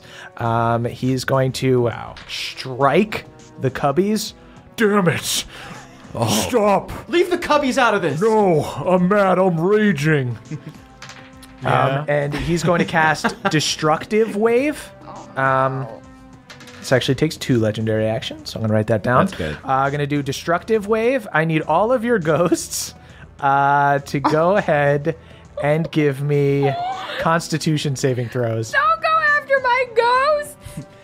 Don't go after my ghost. Since they were all reckless, do they make their Constitution saves with disadvantage or No, anything like that? it shouldn't affect. Okay. Don't go 10, Fails. 8, Fails. 7, Fails. Oh, 13, Fails. give him a break. 11, Fails. Jesus. 8, Fails. Moonshine, lie about one. What's happening? 9. Fails. There should be more numbers on that dice. What happened? That was awful. Real sad. They all take 39 damage. Oh, Okay, dear. all of them. One of them dies, R.I.P. but They don't really die. They just go back into the horn, right? yeah. Right? Yar, we Less live in sad. the horn. It's a bad life. That's like death, being in the horn. Sort of. Okay. Oh, it's a sad life. But what about, how does it feel when saliva gets blown on you when we blow the horn? Yar, I don't love it, but I don't hate it. not getting a lot from these ghosts. Sweet. One of them disappears. The other 6 look super hurt. That is Beverly's turn. All right. Okay. Akarat's still clashing on the cubby. Akarat is still up by the cubby, messing up them ghosts. You see, updraft still there? 2 Death Knights are fighting this one champion who's looking pretty hurt. I want to activate my Yippee Skippy boots and then just like run as fast as I can towards the updraft and try and flash up the wall, and then I'll just grab as I want to see how far I can get up, and then I'll just try and like find purchase with my hands. Sweet. Go ahead and I guess just give me an athletics check. Cool. But you can give it with advantage. We'll say Moonshine's kind of helping you, because I'll say with the thinking cap, even if this error is supposed to go away, it hovers for a split second longer. Moonshine's in her element. Yeah. 17. With the gust of air, you're able to get right up to Akarat and the ghosts. Wonderful. Great. I just kind of like whoop right up to where Akarat is and say, "Good to see you again." Oh, funny seeing you here after just hanging out with your father. I don't know what it is about you and collecting dads. That's my thing. It's actually been my thing for longer. Well, I do it better. I am going to do a second level Divine Smite. I'll save my last 3rd level slot for any and all revivifies that need be doing. But let's go ahead and roll some dice. Okay, 29. 29 hits. Right. Nice. 31 damage on the first hit. Damn. Dang. The sword is glowing gray.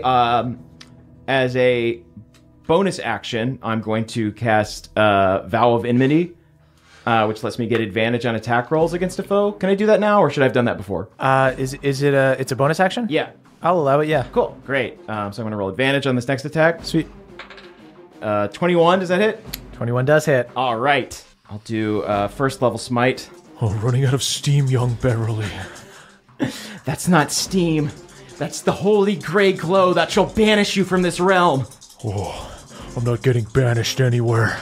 I get the thinking cap or I die here today. I'm not going back to my father a failure again. You didn't think this through, and you don't deserve a cap for thinking. I think everything through, meticulously. That's 35 more damage on that turn. Sweet. Cool. He's still looking pretty healthy, but Sure. he doesn't like it. I do look down at the champion, and I say, "I'm sorry, my friend. Old wounds." It is okay. Halfling in the cubby. It is. Ha-ha. Stabs forward. Okay. End of your turn. Akarat is going to take a swing on you with a sword. The bash at the clubs at the cubs. The cub at the cubby fight. Up on the wall. That's a 21 to hit. Oh, that just hits. Okay. He is going to do Hubbub in the cub. Damn, she's quick. 28 damage to you. Okay. That is Mavericks' turn. Some love in this cub. Who all is still up here?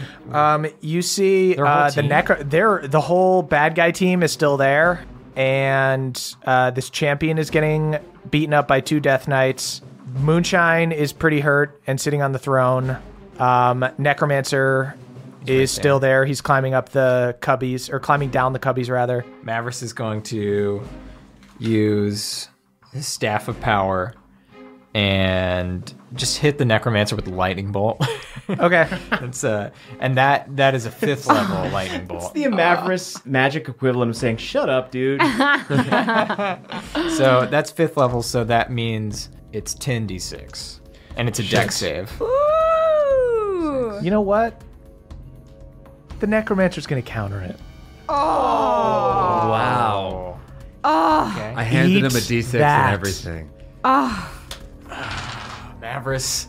Devastating. Gotta respect it. You gotta respect it. Game respects game. Hey everybody, it's Emily here to talk to you about Aura Frames. Mother's Day is coming up and some of us are looking for a way to shower the maternal figures in our life with love. Well, look no further. Aura Frames are the digital picture frames that bring all your photos and videos together in one gorgeous, high-resolution display. They're super easy to set up. They save you from the struggle of printing and framing your favorite photos, but most importantly, they help you stay connected with family that live far away.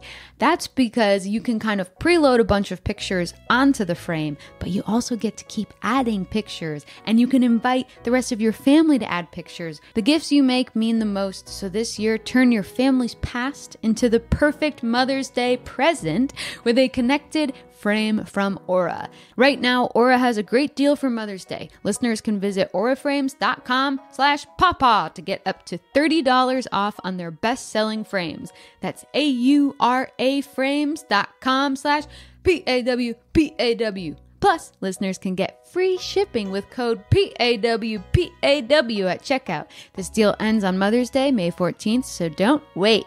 Terms and conditions apply. Goodbye, sweeties. Hey there, Nadpoles. This episode is brought to you by Rocket Money. Do you know how much your subscriptions really cost, folks? Well, most Americans think they spend around $80 a month on subscriptions, but the actual total is closer to around $200. Holy hell. If you don't know exactly how much you're spending every month, then you need Rocket Money. Rocket Money is a personal finance app that finds and cancels your unwanted subscriptions, monitors your spending, and helps you lower your bills all in one place. Over 80% of people have subscriptions that they forgot about, and chances are you're one of them. Like that Stars app just to watch that one show, or that free gaming trial you never actually used. Well, Rocket Money will quickly and easily find your subscriptions for you, and for any you don't want to pay for anymore, just hit cancel and Rocket Money will cancel it for you. It's that easy. Rocket Money also helps you manage all your finances in one place and automatically categorizes your expenses so you can easily track your budget in real time and also get alerted if anything looks a little funky. Over 3 million people have used Rocket Money, saving the average person up to $720 a year. Wow. So stop throwing your money away, cancel unwanted subscriptions, and manage your expenses the easy way by going to rocketmoney.com/pawpaw. That is rocketmoney.com/pawpaw. One more time for you, rocketmoney.com/pawpaw. Thank you. Down in Gnome Country, down in the little secret room, Yeehaw. Lilith Latrix looks up at you, Hard One, and goes, "Hard One Surefoot, Teehee, you've ruined everything." Believe it or not, I've heard that before. I had a mission, a prime objective, Teehee. Sorry, is something funny? I don't understand. You're laughing. But Yes, I can still do the prime objective, but it won't be as good as it was supposed to be, Teehee. I mean, yeah, great, I guess. Teehee. She holds her hands up and casts a spell called Time Stop. And you hear, as she goes and does like the hand motions to cast a spell, you hear Ren from behind you go, that one's not good, and is going to try to counter it. But on, it is a 9th level spell. I believe in you, Ren. I rolled a 3. All right. I'm going to turn my rapport spores up real high so everyone upstairs hears it. Ren, you're a fucking joke. Nice. What? No. I'm rich, and you're a half-elf. I get to make fun of you. I throw my throwing axe at Ren. The way Time Stop works is I roll a d4, and she gets 1d4 plus 1 extra turns. But she can't do anything that affects anybody or something somebody's holding, or else it breaks the spell. So I'm going to go ahead and roll in front of the table the d4. Roll a 1. Yes! That's a 1. Yes! Yes! It's a 1. Wow. 2 turns is all I need, Teehee. Hard One, you see in a flash, she suddenly starts acting very quickly, starts zipping around as if in fast forward, instantly takes out that barrier, holds it up, looks like she did a dispel magic very quick, goes over to the apparatus. You see these columns surrounding this emerald cylinder in the middle. She holds her hands up to it. She looks at you as the time stops and the timing returns to normal. Okay. Hey, this isn't funny anymore. Don't Teehee, fuck with the thing. It's very funny. This isn't that funny. I was supposed to do this at a 9th level. Now maybe half the population might survive. Teehee. That's not what the plan was. Okay, let's not do anything brash. Har har. The goddess does not want to control arcane magic. She wants to destroy it. Teehee, she casts Dispel Magic on the entire city. Wow, why'd you fucking do that? And you guys know that the entire city it's a floating island. It is held up by levitation spells. So it's not one big powerful spell that's holding it up. It is many. So it's almost like a chain reaction. It's almost like you're building a building and there's like different pieces of lumber and stuff like that. So how this is going to work, I'm going to roll 10 d20s. She's trying to dispel 9th level levitate spells. And she only got to use a regular dispel magic because she couldn't do a level 9 spell. She didn't have any left after time stop. So she needs to get a 14 or higher to beat the levitate spells. So depending on how many times she rolls a 14 or higher, that's what percentage of the city is going to actively start collapsing. Cool. Feels a little silly that we're up here. I know. Now, Holy shit. Yeah. She succeeded 5 times. That's 50% of the city.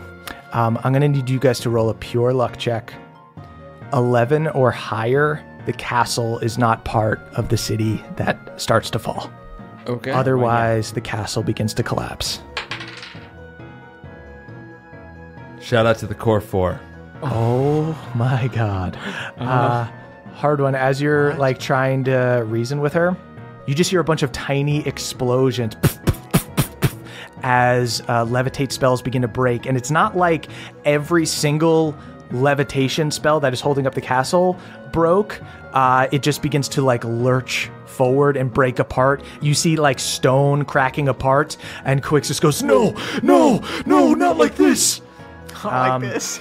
Okay, Ren, so you were right. We are going to die. What? Oh no. Hard one, that is your turn. So you start to. So it takes a bit for. It's going to take a bit for it to fall all the way because it's not falling free fall. It's like tipping, and it's going to fall over eventually. Rounds are a matter of seconds. Also, you're wearing the Ring of Featherfall. Upstairs, you guys feel the whole castle begin to tip to one side, and you guys start like flying up towards the ceiling a little bit. Hard one, you are falling. You are going to be falling slower than the castle, so you actually stay put at the moment. Hard one, that is your turn. Okay, interesting. Just for fun, do my dwarf daddies just whack anybody? You can. So she has gotten away from you. You can either have them get the Clockwork Templars at the start of their turn, or you can run up to her again as she stands at this apparatus. I'm gonna try to run up to her. Oh, because she's just hanging out at this apparatus. She can't cast anything to get away until her next turn. All right, cool. I can save you and your friends if you don't want to. If you would leave me alive, I'll save your friends, Teehee. I don't have any friends down here. I'm gonna swing my hammer at her. Oh, what? What about me? You're in Carl territory at best. Say 18 to hit. 18 hits. Cool. 19 damage on the first attack. Okay, she is extremely hurt. You see, her resolve stays the same. Blood starts coming out of her mouth as you like crush her ribs with the hammer, and she looks up at you and goes, "Hard one, Surefoot. Do you think, Teehee, that the goddess will bring me back to be her arch wizard since I did to sort of succeed on the prime objective?" Honestly, I hate to say it, the goddess is going to be pretty pissed. You didn't half succeed. You fully failed. You needed to send this entire city into the ocean, right? Shout out to the 2 crew. Gonna use a luck point. 18 to hit. That hits. 19 damage. Hard one, finish her. Now this is going to be the only funny thing that's ever happened down here. I grab her by the nape of the neck, drop kick her into the air, and I say, "Ren, now!" Ha ha! Dancing beetle in a puddle! And he wriggles forward and he just hits her with like a arcane blast. Got her! Holds his finger up and blows like doing a finger gun. Ren, I'm not going to tell anybody upstairs that you did the finger gun thing, but that was That wasn't bad, man. Haha, the castle's falling. He starts to fly up towards the wall. So that is the elf's turn. You see the castle is beginning to collapse. It's about to enter a free fall. Ren is still on the other side of these Templars and can't really get past them. You see Ren turns to Quixis and goes, haha, can you get me through there? And Quixis goes, oh, God, I hate you so much. Yes, sure. Just give me a +1, it'll be fine. You see Quixis is going to grab Ren and is going to do a strength check to try to burst through these Templars and get our boy Ren to the cylinder. Oh, hell yeah. Quixie. I'm going to okay, so the Templars are going to roll with advantage because there's so many of them. But Quixis has a +8 to strength. So he's trying to burst through these guys. So somebody go ahead and roll for Quixis. 19. God damn, you are rolling so high. So 27. Yes. I'm going to say, oh my God. Okay. They'll roll with advantage. I'm whispering through the rapport spores and Draconic. Get through the crowd of They got a nat 20. What? So I'm gonna say, that's gonna be a roll off. Is what that's gonna be. Okay. Because their strength is not high enough to straight up beat Quixis there. So we're gonna do a roll off. So you see Quixis is wrestling, trying to get through as the Templars are stabbing into him. You see Quixis, this ancient beast, is bleeding everywhere. Let's roll off. Roll off. Okay. Well, first you guys have to strip. Hold on. All right, we're both fully naked. I just rolled a 7. Okay. Their higher one, they got a 15. They have a +5, so they got a 20. Okay. So you see, I'll say since it was a struggle, Quixis is able to get down the hall a little bit, but starts getting stabbed by these clockwork Templars who are just have free reign on him in this tiny hallway. He's completely trapped. And then Ren is going to jump off the dragon and try to run towards the cylinder, but he's going to take opportunity attacks. All right, as he passes. I can fuck with Ren, but you can't. You guys can't fuck with Ren. That's a 22 to hit Ren on the first attack. Ren might not even make it there. I mean, it's the death he deserves, but still. 16 damage on the first attack. Second attack misses him. Third attack hits him. Oh dear. 20 damage. Ren looks okay. And he looks down. Oh, my own blood. What is this? You're not laughing anymore, right? Yeah, what? This is really... You see Ren runs over to you, Hard One, sees the dead gnome and goes, "Good job, my ugly half-elven brother." I put my forehead against Ren's. Ren holds his finger up and casts Levitate on the cylinder. Hell yeah. And you guys aren't out of the woods yet because basically what happened is half the city started falling for a split second. So all of this foundation and everything is still breaking and stuff. You can hope that maybe somebody could stop it from fully breaking. It's Ren put a Band-Aid on the problem at the moment, but it's not fully saved. Upstairs, you guys had started to float up. You guys crash back down and the whole castle is just kind of creaking back and forth. And you guys don't even fully kind of know what's going on. That is... so the champion will then go. It's a little anticlimactic after that. Is going to take swings on the Death Knights, misses on the first attack. 3 and a 2. Does hit on the last one. It's going to do 20 damage. There you go. To one of these Death Knights. Ha-ha! Ha-ha! Ants on a log. That is the Devil Team's turn. First things first, Akarat is going to try to get rid of these stupid ghosts. And is going to once again use Destructive Wave. So I'm going to need all the ghosts and Bev to go ahead and give me a Constitution saving throw. 18? 18 passes. One pass. You must lead them. Rebuild your crew, Captain. I got an 11. Okay. So you are going to fail. Don't worry, you're just like all the ghost pirates. Or most. Dead? 41 thunder / necrotic damage. Yikes. What about those who passed? They take half, so he'll take 20.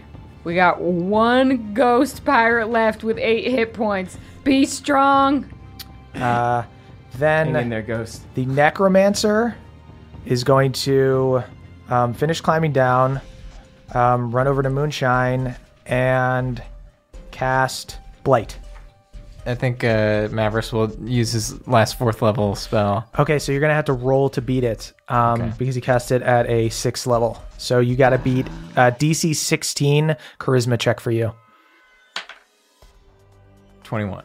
Yeah. You deflect it. I hate that guy. Who's this guy? Who's this new guy you're hanging out with? He's a ringer. He's the absolute My dude. name's He's our Mavericks. boy. That is, Why do you care so much? His name is Mavericks, and he's unschooled. He's the Frisbee Lord. The He's Death cool, Knights. The Death Knights are going to go ahead and swing down on this one champion. No. Crit. 25 damage to this one champion. Takes his second attack. Hits. 17 damage. This champion's looking super fucked up. Hits on the last attack. 12 damage. Next dude is going to go. 19 to hit. That's going to hit. 14 damage. You see this other champion gets cut down and falls. And you see this Death Knight is going to run forward and charge at Moonshine. Take the rest of his attacks. It's going to cast Blinding Smite. As a bonus action, makes his first attack. That's an 18 to hit. Doesn't hit. Hey. A 19 armor class. Wow. Okay. Takes his third attack. Natural 7 misses. Big time. All right. That is You are the toad on the leaf. Moonshine's turn. Bring it. Okay, I am just going to cast the 6th level heal on myself for 70 hit points. Fuck yeah. Take care of yourself. And Self-care. I am operating under the assumption that we are not going to get like all of the, people who run the school back from their little demi-plane until a champion sits here for 10 rounds. So I'm taking a rope and just tying myself to this throne. Yeah, the whole castle is rumbling right now. You guys don't even fully know what happened. Yeah, I'm tucking in. I'm tying myself to this throne. I'm sitting on this throne. Even if me and the throne go bouncing around, we'll do it together. Sweet. Oh, and All Pawpaw's going to attack the person who tried to attack me. Yeah. Okay, cool. Come on, baby. Damn. 13 hit. 13 does not hit. Oh, still getting his sea legs. Pawpaw's going to attack that guy. And then after Pawpaw attacks that guy, my final ghost will make his final stand. Okay. Our last hero. Come on, you got this. Does a 21 hit? A 21 does hit, yeah. Yes! Finally! He hits him 4. Pawpaw post, time to deliver. Hits him for 9. 9 damage. That's just fine. End of your turn, he goes, "You annoy me, pirate ghost. You're." And that's a 19 to hit the pirate ghost. Yep. And he's going to do 28 damage. The horn has been restored. That is Bev's turn. Okay, can I do an insight check to see if the other devil team members are hollow bodies that would, disappear if we killed Akarot? Sure, yeah. Actually, maybe can I combine that insight check with just, a general demon tome check? Yeah, you can do either history or you probably, looked up and saw what was up with Akarot. He'd be one of the first people you looked up. Definitely. You can do a history check with advantage. Awesome. It's pretty low DC. That's going to be a 23. 23. Yeah. You kind of gather that it's probably not his hollow bodies, at least in the Death Knights. They seem pretty strong, and usually, when you guys were when you guys fought him in Frostwind and he was switching between bodies, the ones that he wasn't controlling were super uncoordinated and stuff, and these guys seem pretty good. The Necromancer as well? The Necromancer hasn't been doing as much. You kind of don't know. Okay, cool. Well, I feel like I'm going to try and keep wailing on Akarat. Sweet. Regardless. Yeah, you guys are in this cubby. These, the whole castle is rocking at this point. You guys are just hanging up, just like fighting with swords in one hand, like pirates. Oh yeah, we were like scrambling from cubby to cubby. Yeah.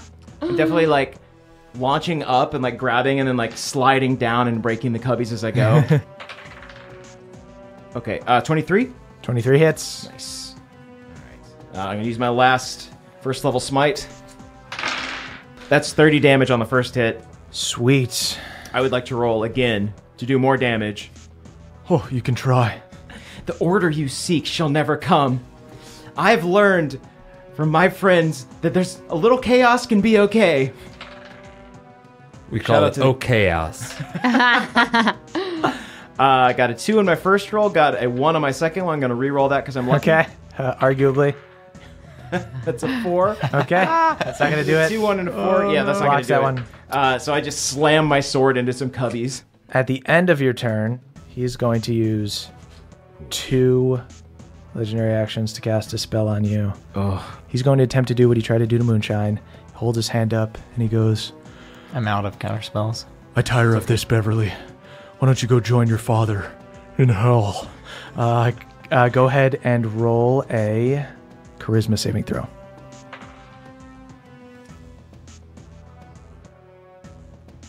$19. You pass.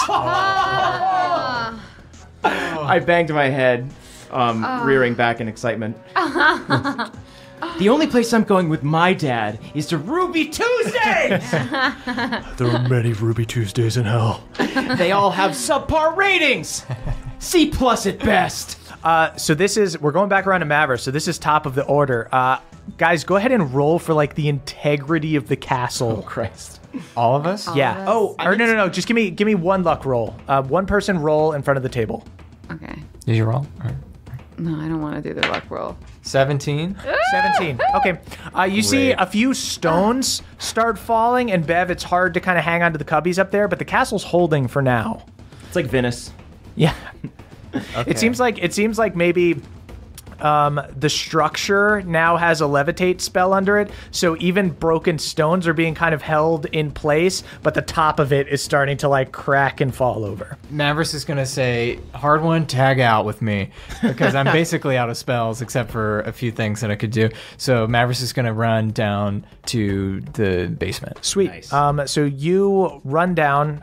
You're able to get there with a full dash action. You get down, you see these Templars fighting Coixis jammed in this tunnel. You can't even see Hard One and Ren because they're down the hall a little bit in this other room, but you just hear kind of chaos. And you see Coixis is fucked up.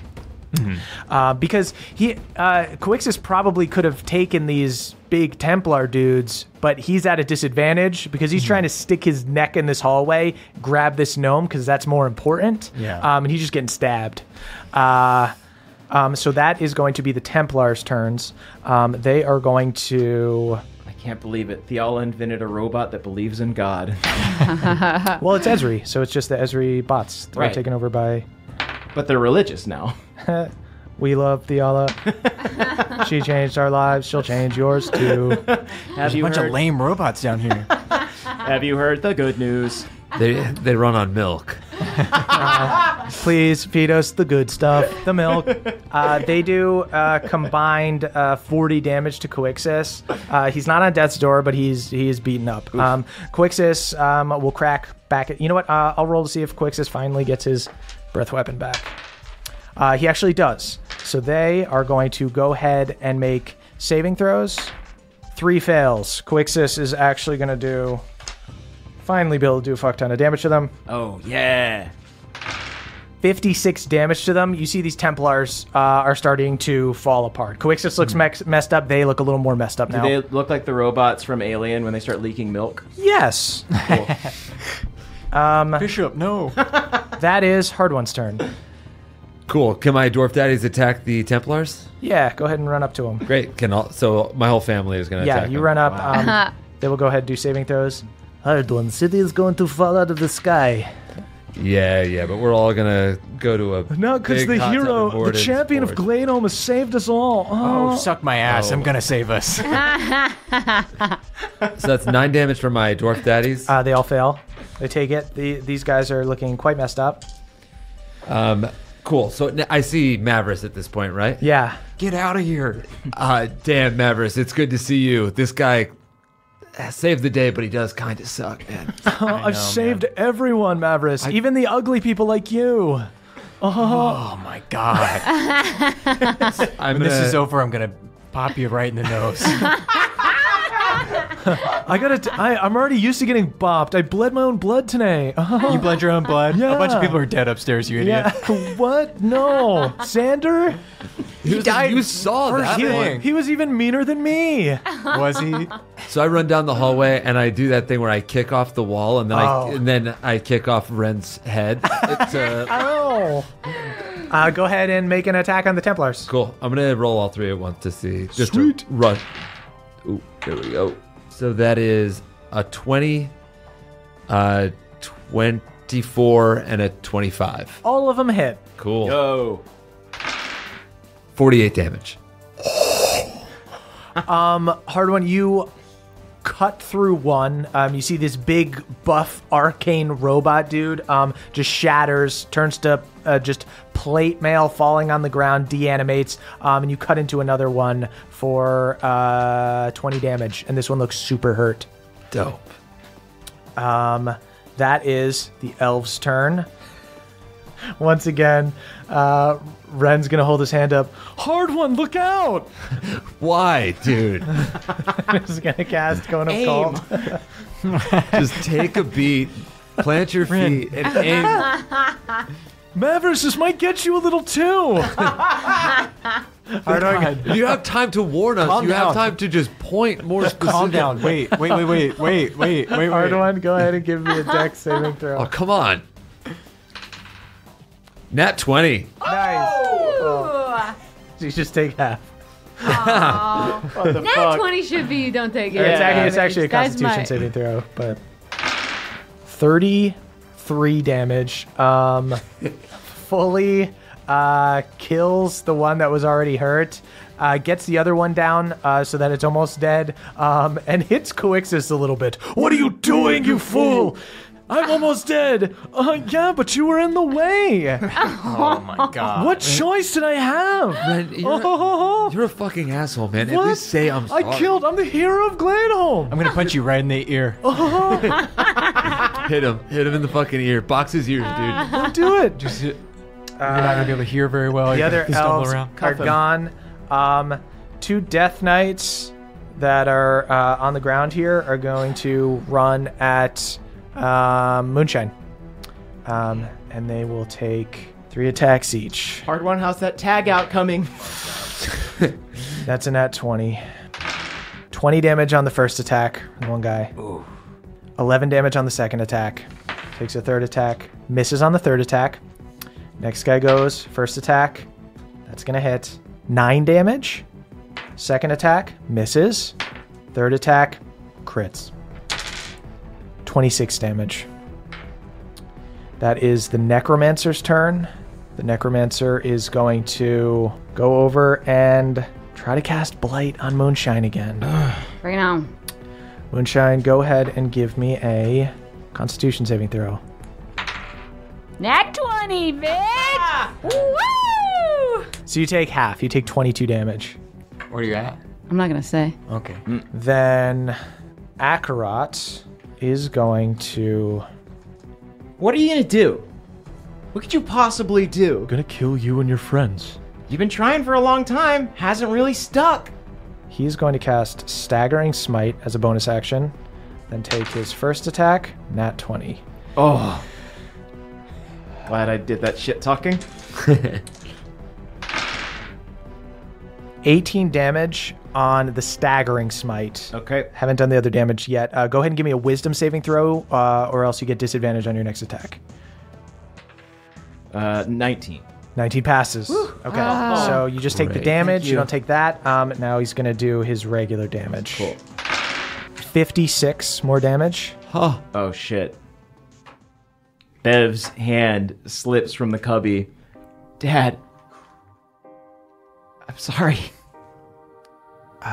Bev, you slip from the cubby, unconscious, and begin to fall. And you crash into the ground and take damage. You have 2 death saves as fails. 2 is fails? Yep, you've taken damage while unconscious. Bev crashes to the ground, 50 feet in the air, conks his head. Moonshine, to you, you're like, this kid is dead. Crashes into the ground. That upward draft isn't there anymore. Not so strong anymore. Okay. I am going to... It's not... Isn't it my turn? No. He only took 1 attack. Jesus. He uses his movement to climb down, and that is all he can do this turn. You see, Moonshine, you see Akarat laughing to himself. Should have joined me like his father. And he walks over and he kicks Bev's body. And that is your turn, Moonshine. Based on the exploring that we did with my father, what is underneath us? The room. The emerald cylinder room? Yeah. Okay. Fuck, I just have to... Do it. No, I have like... Can you cast 2 spells with that concentration thing with the crown or no? No, I can't cast only- 2 spells, can I? I would let you, if it was like a bonus action and an action, I would let Yeah, you do that, that's what I wanna but you would do. need to roll the DC crown thing. DC Yeah. of the crown. Yeah, that's fine. Yeah, it like takes up some of the energy of casting spells. So you can cast 2 spells. Okay. As long as they're an action and a bonus action. One It is an doesn't action, it doesn't one give is you a an bonus extra action. action. What I want to do is I want to jump on top of Bev and cast Stone Shape on the floor to make a passage through the floor to the room below us. So you want to like shoot him down below? Like both of us. Like I jump on top, cast Stone Shape, pivot so that I take the brunt of the fall. And then I'll use the cap to do a healing word, bonus word, action healing word on Bev. Are you still in the chair? Yeah, the chair is on my back. Well, you're not going to be able to bring the chair with you. I tied it to me. You're not going to get to Bev. All right, well, the thinking cap's on me. Okay. Yeah. So, that's a fucking insane thing. So good. the healing word, what level are you going to do it at? Because you're going to need to roll for the thinking I know. cap. That's why I'm going to play it safe. As I'm falling, I'm just going to say, if anyone has any heals, give them to Bev now. But also, it's about to be his turn, so he can look at his amulet. Yeah. So I'm just going to do... I'm going to be really conservative because I don't want to fuck this up and just do a 2nd level healing word. Okay. So Bev, you pop back up. Moonshine, you pop back up as Moonshine is cradling you, and you're just like going down this tunnel slide. Dad, I'm sorry. Whoa, where are we? What's going on? 17 hit points, baby. Great, thank you. Bev pops back up. You guys downstairs see Moonshine and Bev crash right next to you, Mavericks, through the wall. And crash into the ground. Moonshine, you're going to take a little bit of falling damage because it's a Yeah, little reckless, I but assume you're that's shielding Bev. I'll say 6 damage. Okay. Still wearing the thinking cap, though, so the bad guys don't have it. Hey guys, welcome to hell. Guys, protect the thinking cap. Bev, heal yourself. And then got I it. think I have to do that wisdom saving throw, right? Or something like that, because I cast a spell using the thinking cap. Yes, so go ahead. I have So it is advantage on it is your spell. It is not a saving throw. It's like a spell casting check. So use your wisdom against a DC 12. Okay. But I have advantage on wisdom. Check. No, it's you have it on checks. It's a spell. This is a spell casting check. It's different than a save or like. Damn, I might have done this differently if I knew that. I got it! Woo! Nice. Moonshine, you successfully do it. This thinking cap, you were even able to parse out kind of like where in the floor you would need to stand to be able to slide yourself downstairs. You feel when you think about reading Ulfgargo's punch, suddenly you're able to make more sense of the words and stuff, and you're like, oh, Is having this the all thinking makes cap helping me it. read? Absolutely, yeah. Oh my God. Because you already have the basis for it, so Oh my god. It keeps going from there. Oh, Melora, forgive me. I'm dabbling in the... I'm dabbling in the... reading. Hey everyone, I saved the world. Rocks begin to fall down as the whole Okay, castle I have shaking. another option, but obviously we gotta... That is Bev's turn. Bev, you're back up. I'm back up. I was thinking a lot about my dad and the things I wanted to say to my mom if I was going to go to hell. But I'm going to instead look at my amulet, heal myself up to 48. Nice. And then I think I'm going to... Who's hurt? Who needs help? I mean, I'm at 31. Oh, wait, no, I'm at 25. 25. I'm going to touch hands moonshine, reciprocate the kindness. Wow, look at this little healing circle. I'm going to give you 55. Amazing. 55. Yeah. Awesome. And then, okay, wait, that's... Touch hands is an action. That's my bonus action. I think that's all I can do this turn. Sweet. Cool. Oh, that was crisis averted. I really did not like you having 2 failed death saves. Sorry, I thought... No, you thought I fought had him. valiantly. You fought valiantly. Wasn't enough. Well, don't say that yet. It ain't over. Dude, there's We'll a lot find out. going on right now. Yeah. This is a dragon fighting Honestly, this robot. true What's understatement. happening? Maverick sets back around to you. You learn not to ask that. Ren kind of saved the world. That's the worst I don't thing, know what to honestly. fucking say, That's the worst guys. part about all of this. Oh, actually, speaking of Ren putting a Band-Aid on the world, go ahead and roll. We'll see how the building's doing. Yeah, just pure Do luck. that, Mav. 11?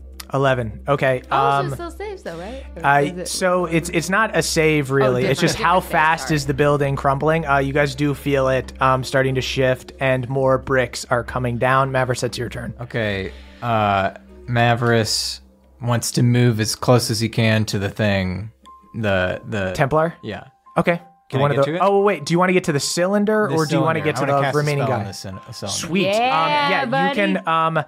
You can. There's enough room now. There's enough bodies that you can just climb over your friends and not even take an opportunity attack. You can fully get to the apparatus. Yeah. Okay. Mavericks is going to use 4 charges of his staff to cast. For 2 charges, I can cast a levitate. So for 4, can I cast a higher level levitate? Sure. So that's my staff's basically done now. I have 1 charge in it. Okay. So I cast 2. I guess a 4th level levitate. Sweet. You cast a spell. Ren, your spell looks kind of dinky compared to that. Right? I helped. Why don't you do this one? Hey, Ren, suck on this. You I cast. would let Ren join the party. I'm just saying. You cast levitate on the entire city. You once again you feel the castle start to right itself, but it's like you're on that like pirate ship ride where you're waving back and forth, and it's not good for the integrity of the castle. But it seems like you and Ren may have prevented the city from crashing into the water. It starts to like right itself a little bit. Good teamwork, you ugly little horns devil. Why would you say it like What? that? I'm complimenting you. When this is done, you're done. Then the true fight begins. I was trying to like maybe be your friend by the end of this, but I'm gonna kick your ass. So that's the Templars and Quixis. At this point, there's only one left. They've totally lost their kind of pincer attack. Quixis just bites this dude apart. You see the Clockwork Templar dies, and the gnome team is completely out. You guys are now in this basement. You hear Quixis breathing heavy, super, super hurt. You guys are licking your wounds. You barely have any spell slots left. But Moonshine has a thinking cap. And you hear Akarat and his minions walking upstairs, waiting for you, guarding the throne. And that's where we'll end our session. Oh, man. So much more to do. I'm exhausted. You know what? This was such a thick sode. So many things happened. So my much God. to discuss. This was I think such a- Ren's arc is complete. It's truly magnificent. He should have a spinoff. Yeah. It is where he reviews about a episodes of the spin-off. Flintstones. I decided that I don't want him to ever become a full good guy, so I love just also shooting you with Cone of Cold. So I'm not trying to hurt Honestly, you. that makes me like him in a way. But we'll talk about all this on the short rest. Yeah, guys, going obviously. over to patreon.com/nadpod. That's NADDPOD. Don't sing yet. We are. Sorry, I didn't. It's okay. hear what you said. one, you I did didn't one. realize you were going to say don't sing yet. It's okay. Yeah. Can I sing? Yeah, Zach can sing a little bit. Guys, we have some shows to plug. A bunch of them sold out, so we won't plug those ones. But we still have tickets for our live show in Atlanta. New York. Oh, yeah. Oh, wait, Atlanta's first. Yeah. I'm just going in order. Okay. We got tickets for our live show in Atlanta.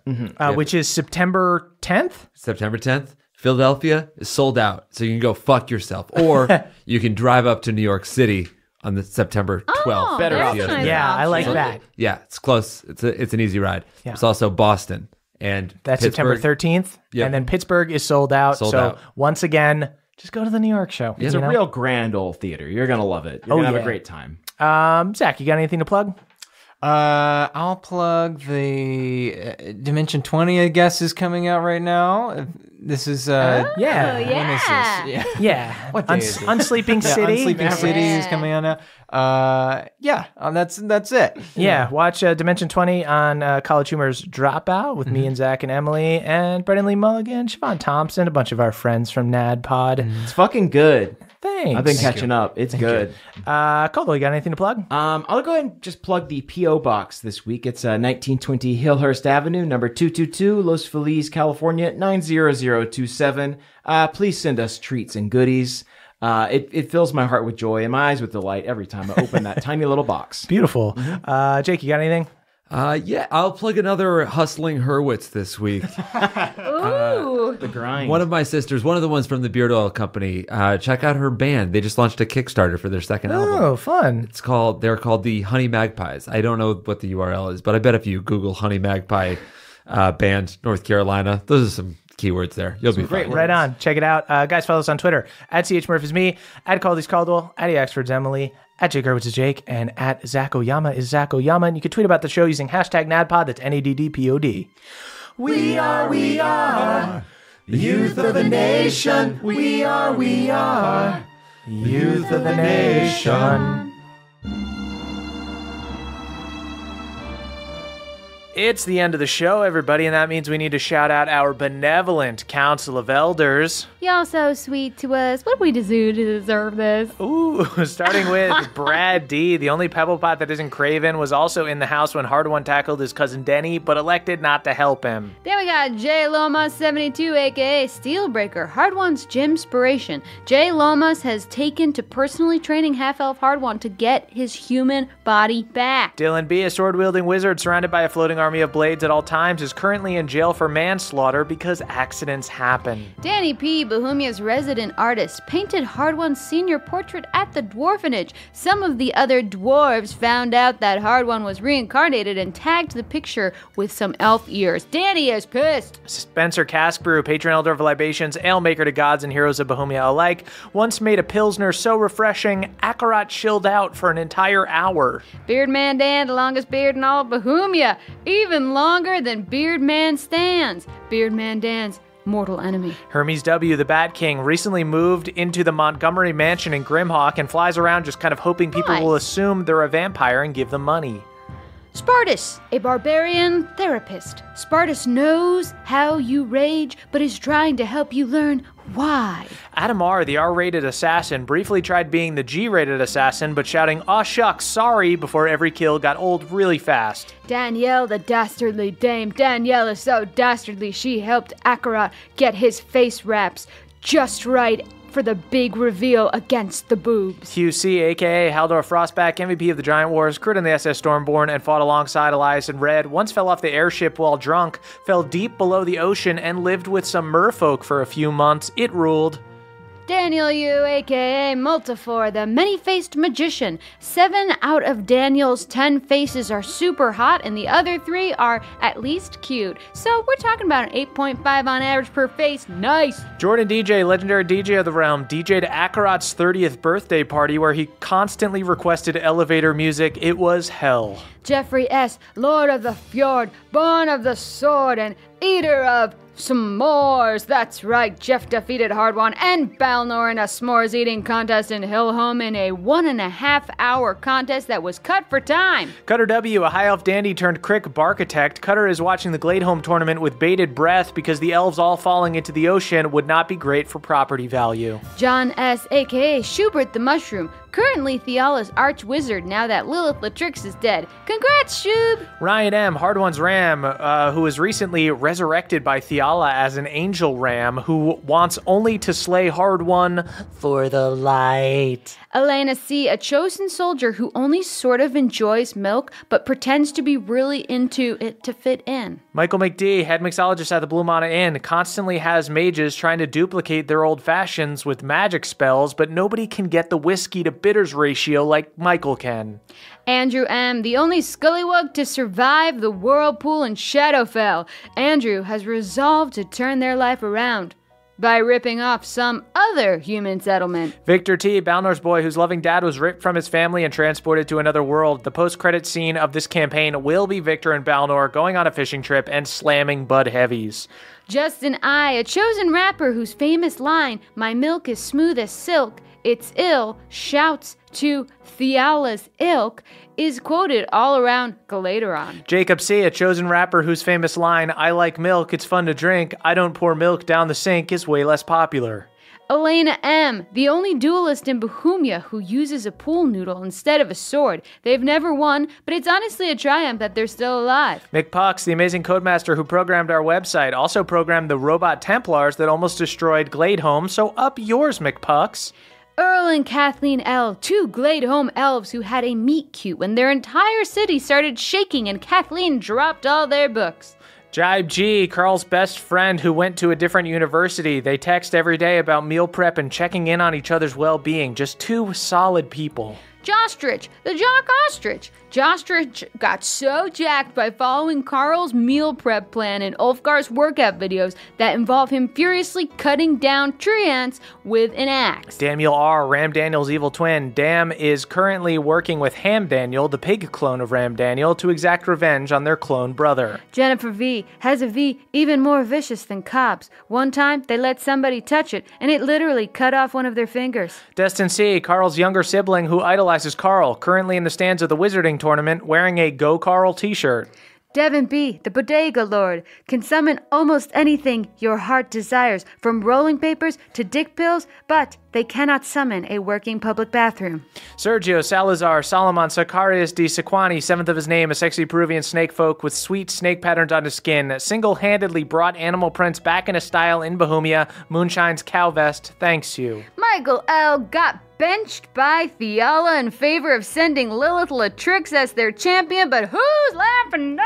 Sam H, Alanis' dealer, dealt a lot of the performance-enhancing drugs various competitors in the Wizard Tournament are on, including our brain, which gives you a +4 to intelligence. Treyley, the Crayfay who loves a gray day. No rainy day blues for this one. Treyley loves that atmospheric gloom. Aaron G, master the banishment spell, so good at it, it can't be counterspelled except by Mavris. Wow.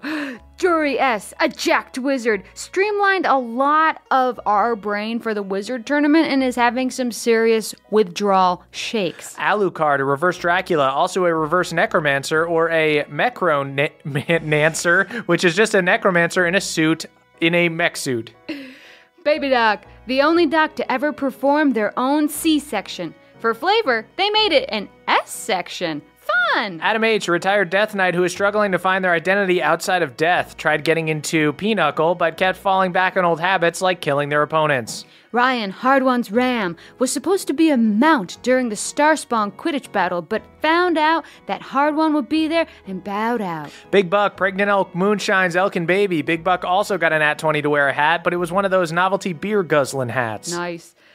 Richard Ex Machina introduced the crick to Freudian psychoanalysis. They're kind of drawing blanks on the whole edible complex, though, because you can't kill your dad when you don't even know who he is. Try McSee, the only gnome that doesn't tee-hee. They do, however, yuck. Cannibalistic Cthulhu, legit best friends with the Pandemonium beast that was summoned loves eating their power word kill sloppy seconds. Sam L., a charred bard, paints beautiful pictures, but by applying a gentle kiss of flame to burn them into the canvas. And yes, before you ask, they are from the crick. Dom R., a berserker who didn't get summoned from the horn and was super passive-aggressive about it, straight up scoffed when they heard about all the dex saves that their friends failed. Josh S., the revived cyborg version of Josh the Kobold, living their best life except when they have to use a hotel room key card. For some reason, their circuitry always resets those things. Blitzkrieg Dimitri, owner of Dwarger's Big Burger. Dwarger's Big Burgers, of course, being official sponsors of the Wizards Tournament. Starting to worry that all this death isn't a good look for the company. Caleb Storm, cupbearer in Cord's Great Hall, recently went on vacation, so they left Cord one of the beer-guzzling hat things so Cord still wouldn't have to bear his own cup. Nicholas C. has starred in every single movie ever made in Bohemia, currently filming Edward Wizard Hands, the touching story of a man with wizards for hands. Mike H., a Quixis border, like a snow or mud border, but just for Quixis's back, very niche. Kevin S. taught Moonshine how to cast Stone Shape, thereby inadvertently saving Bev's life. And yes, they will be billing Mama Togold for their services. Matthew E., one of the star spawn in Moonshine's mating jar, has been trying all their best moves, but the other spawnling has shown no interest. Jar spawn. Samuel B., a starspawn who has vowed to hunt down the band of boobs and exact revenge. Gotta be honest, we're rooting for him. Tilford G., author of the hit children's book and movie Ulfgar Goes Punch, wrote a children's book as part of a nutrition initiative in Bohemia called Ulfgar Goes Lunch. Guardian of Light Zach H., Bohemia's only Keyblade wielder, was in the Wizarding Tournament with a team of Mickey, Goofy, and Sora, but they got eliminated round 1 because Mickey cheated. Curtis S., the mayor of a nearby Wizarding city who just passed a public works project to levitate their city but is now seriously reconsidering it. Colton B. also successfully wore the thinking cap, but mostly used its powers of telekinesis to make a dollar bill on the sidewalk blow just out of reach every time someone reached for it. Jens Christian T. owns their studio apartment instead of rents, also only has 3 roommates, so overall doing moderately better than Jens Lindell. Gage M., the last green teen left in Galateron, has been surviving on Nana Kindleaf's Werther stash, which thankfully is incredibly vast and will likely last longer than Gage's natural lifespan. Aaron C., a very tiny halfling who wields a safety pin as a sword, but Aaron knows all your weak points and can cripple a foe with a few well-placed pokes. Montana Monarch, a butterfly who was so beautiful that they insisted on returning to their caterpillar form because it, quote, just wasn't fair. Ellen D., the fiercest woman in Bohemia, does not need a sword because Ellen can stare daggers with her eyes, also has an axe. TJM, the gnome barbarian. TJM does everything recklessly, even eating a sandwich. TJ always rolls with advantage on dominating heroes and gyros. RPKB, R2D2's less helpful cousin, has no wheels and must be carried everywhere, also weighs a metric ton. Taylor S., a.k.a. Trust the Traveler. Trust has a backpacking bag of holding that they refuse to check on flights because their layover is just too short, man. Anime Intellect, Ren and Xander's third bud who used to laugh the hardest at poor people in town, but deep down, Anime felt a little bit bad about it. Jolo Dolo, Kid Kobold's alter ego who writes the more moody trance music. Jolo Dolo is way more introspective and relatable, but Kobold bumps. They honestly need each other. Joshua C., a free fairy farmer who grows corn. Sure, it's not as sexy as lollipops, but their grandmommy grew this corn before you could even wipe your own ass, you ungrateful millennial shithead. Larissa J., master of the counterspell, also great at counterspell, which is counting spells. Larissa can count to 100 spells. Wow. Dylan CM, the wannabe DM. Dylan uses unmarked marbles as dice. It just doesn't mean anything, Dylan. Why are you playing this way? Kelvin Noodles, the pasta elemental. You can add broccoli rob to Kelvin if you want to make your pasta just a little bit worse. B-Money, Balnor's hip-hop alter ego. B-Money is currently on trial for tax evasion. Mo B-Money, Mo B problems. Andrew A., a half-orc wrestler who's almost as solid as Carl. Only physically, though. No one can be as emotionally stable as Carl. Jay, Alanis' best bud in college, and we mean literal bud. Jay was the dankest weed Alanis ever smoked. It changed the way she sees the world, man. Heartless Master, a wizard with a long white goatee instead of a beard. You can't lay eyes on Heartless Master without thinking, why did they shave that? Cece Lulu, a famous pop star in Bohemia who is on tour in Galateron and just gave a very weird performance to a bunch of birds pounding milk. Paul B., Akarat's assistant. Paul is the one who gently convinced Akarat that even though his prime body is so beautiful, maybe they should cover it with bandages so other people don't have to look at it. Barnesonator, a tiefling like Mavris, but instead of combing their horns back, they do kind of an old school Bieber swoop with their horns that just drives everyone wild. Yasmin, aka the Yasminian Devil. Ilset has been trying to steal Yasmin's thing of just spinning around like a small tornado and shouting obscenities, but it's just not working for him.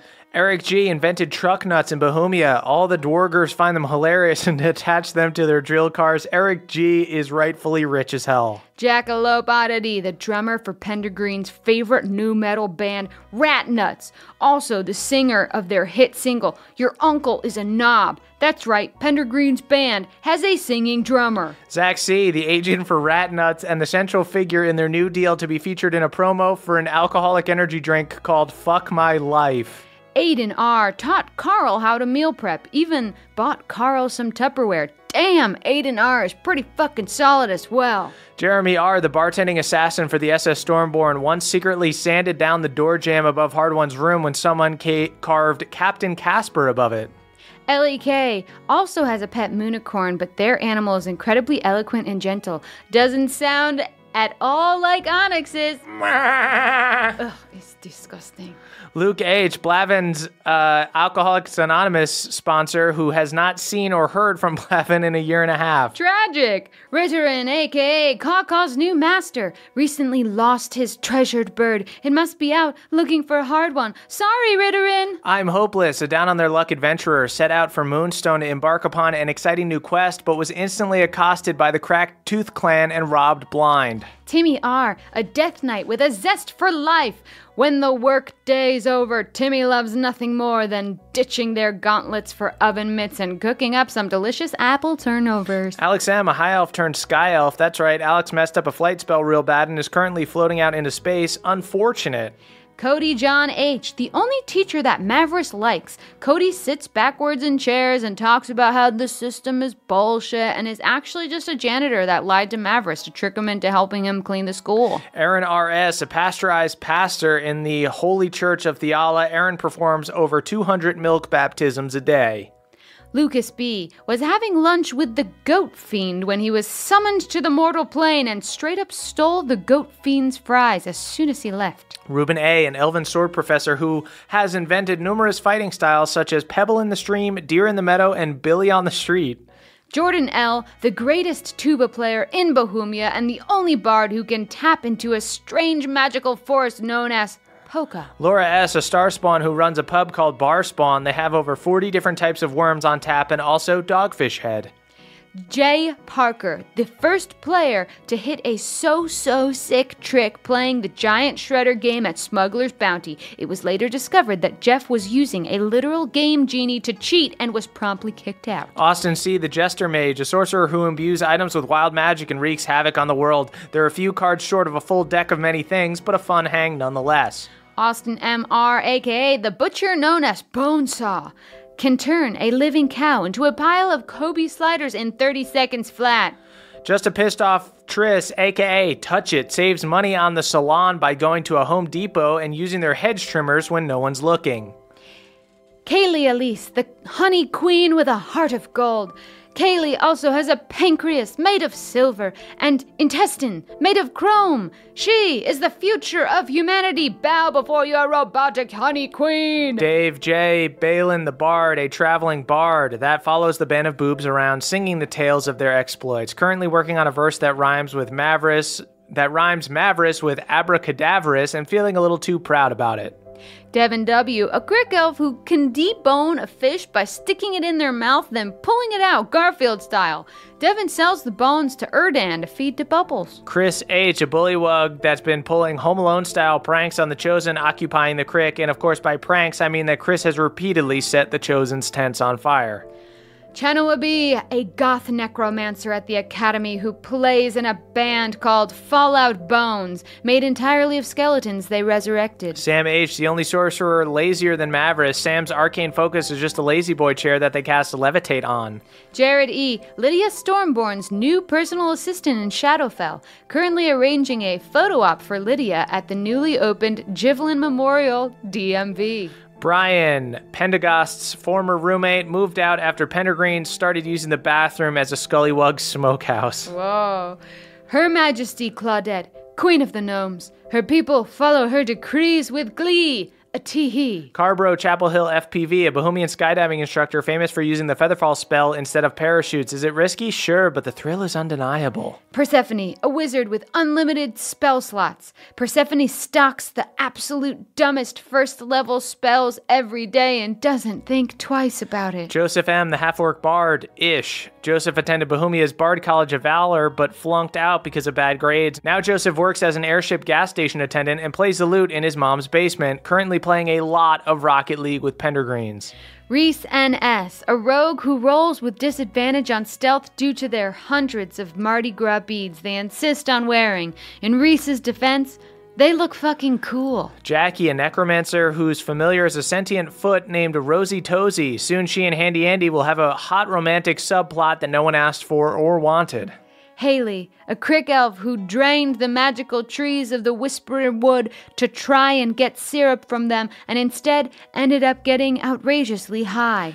Eric and Andrea B., an adventuring duo who are celebrating 11 years of marriage today, as is Bohemian tradition. Eric and Andrea are marking the occasion by killing a steel dragon and claiming its hoard as their own. Congrats, guys. Yeah, congrats.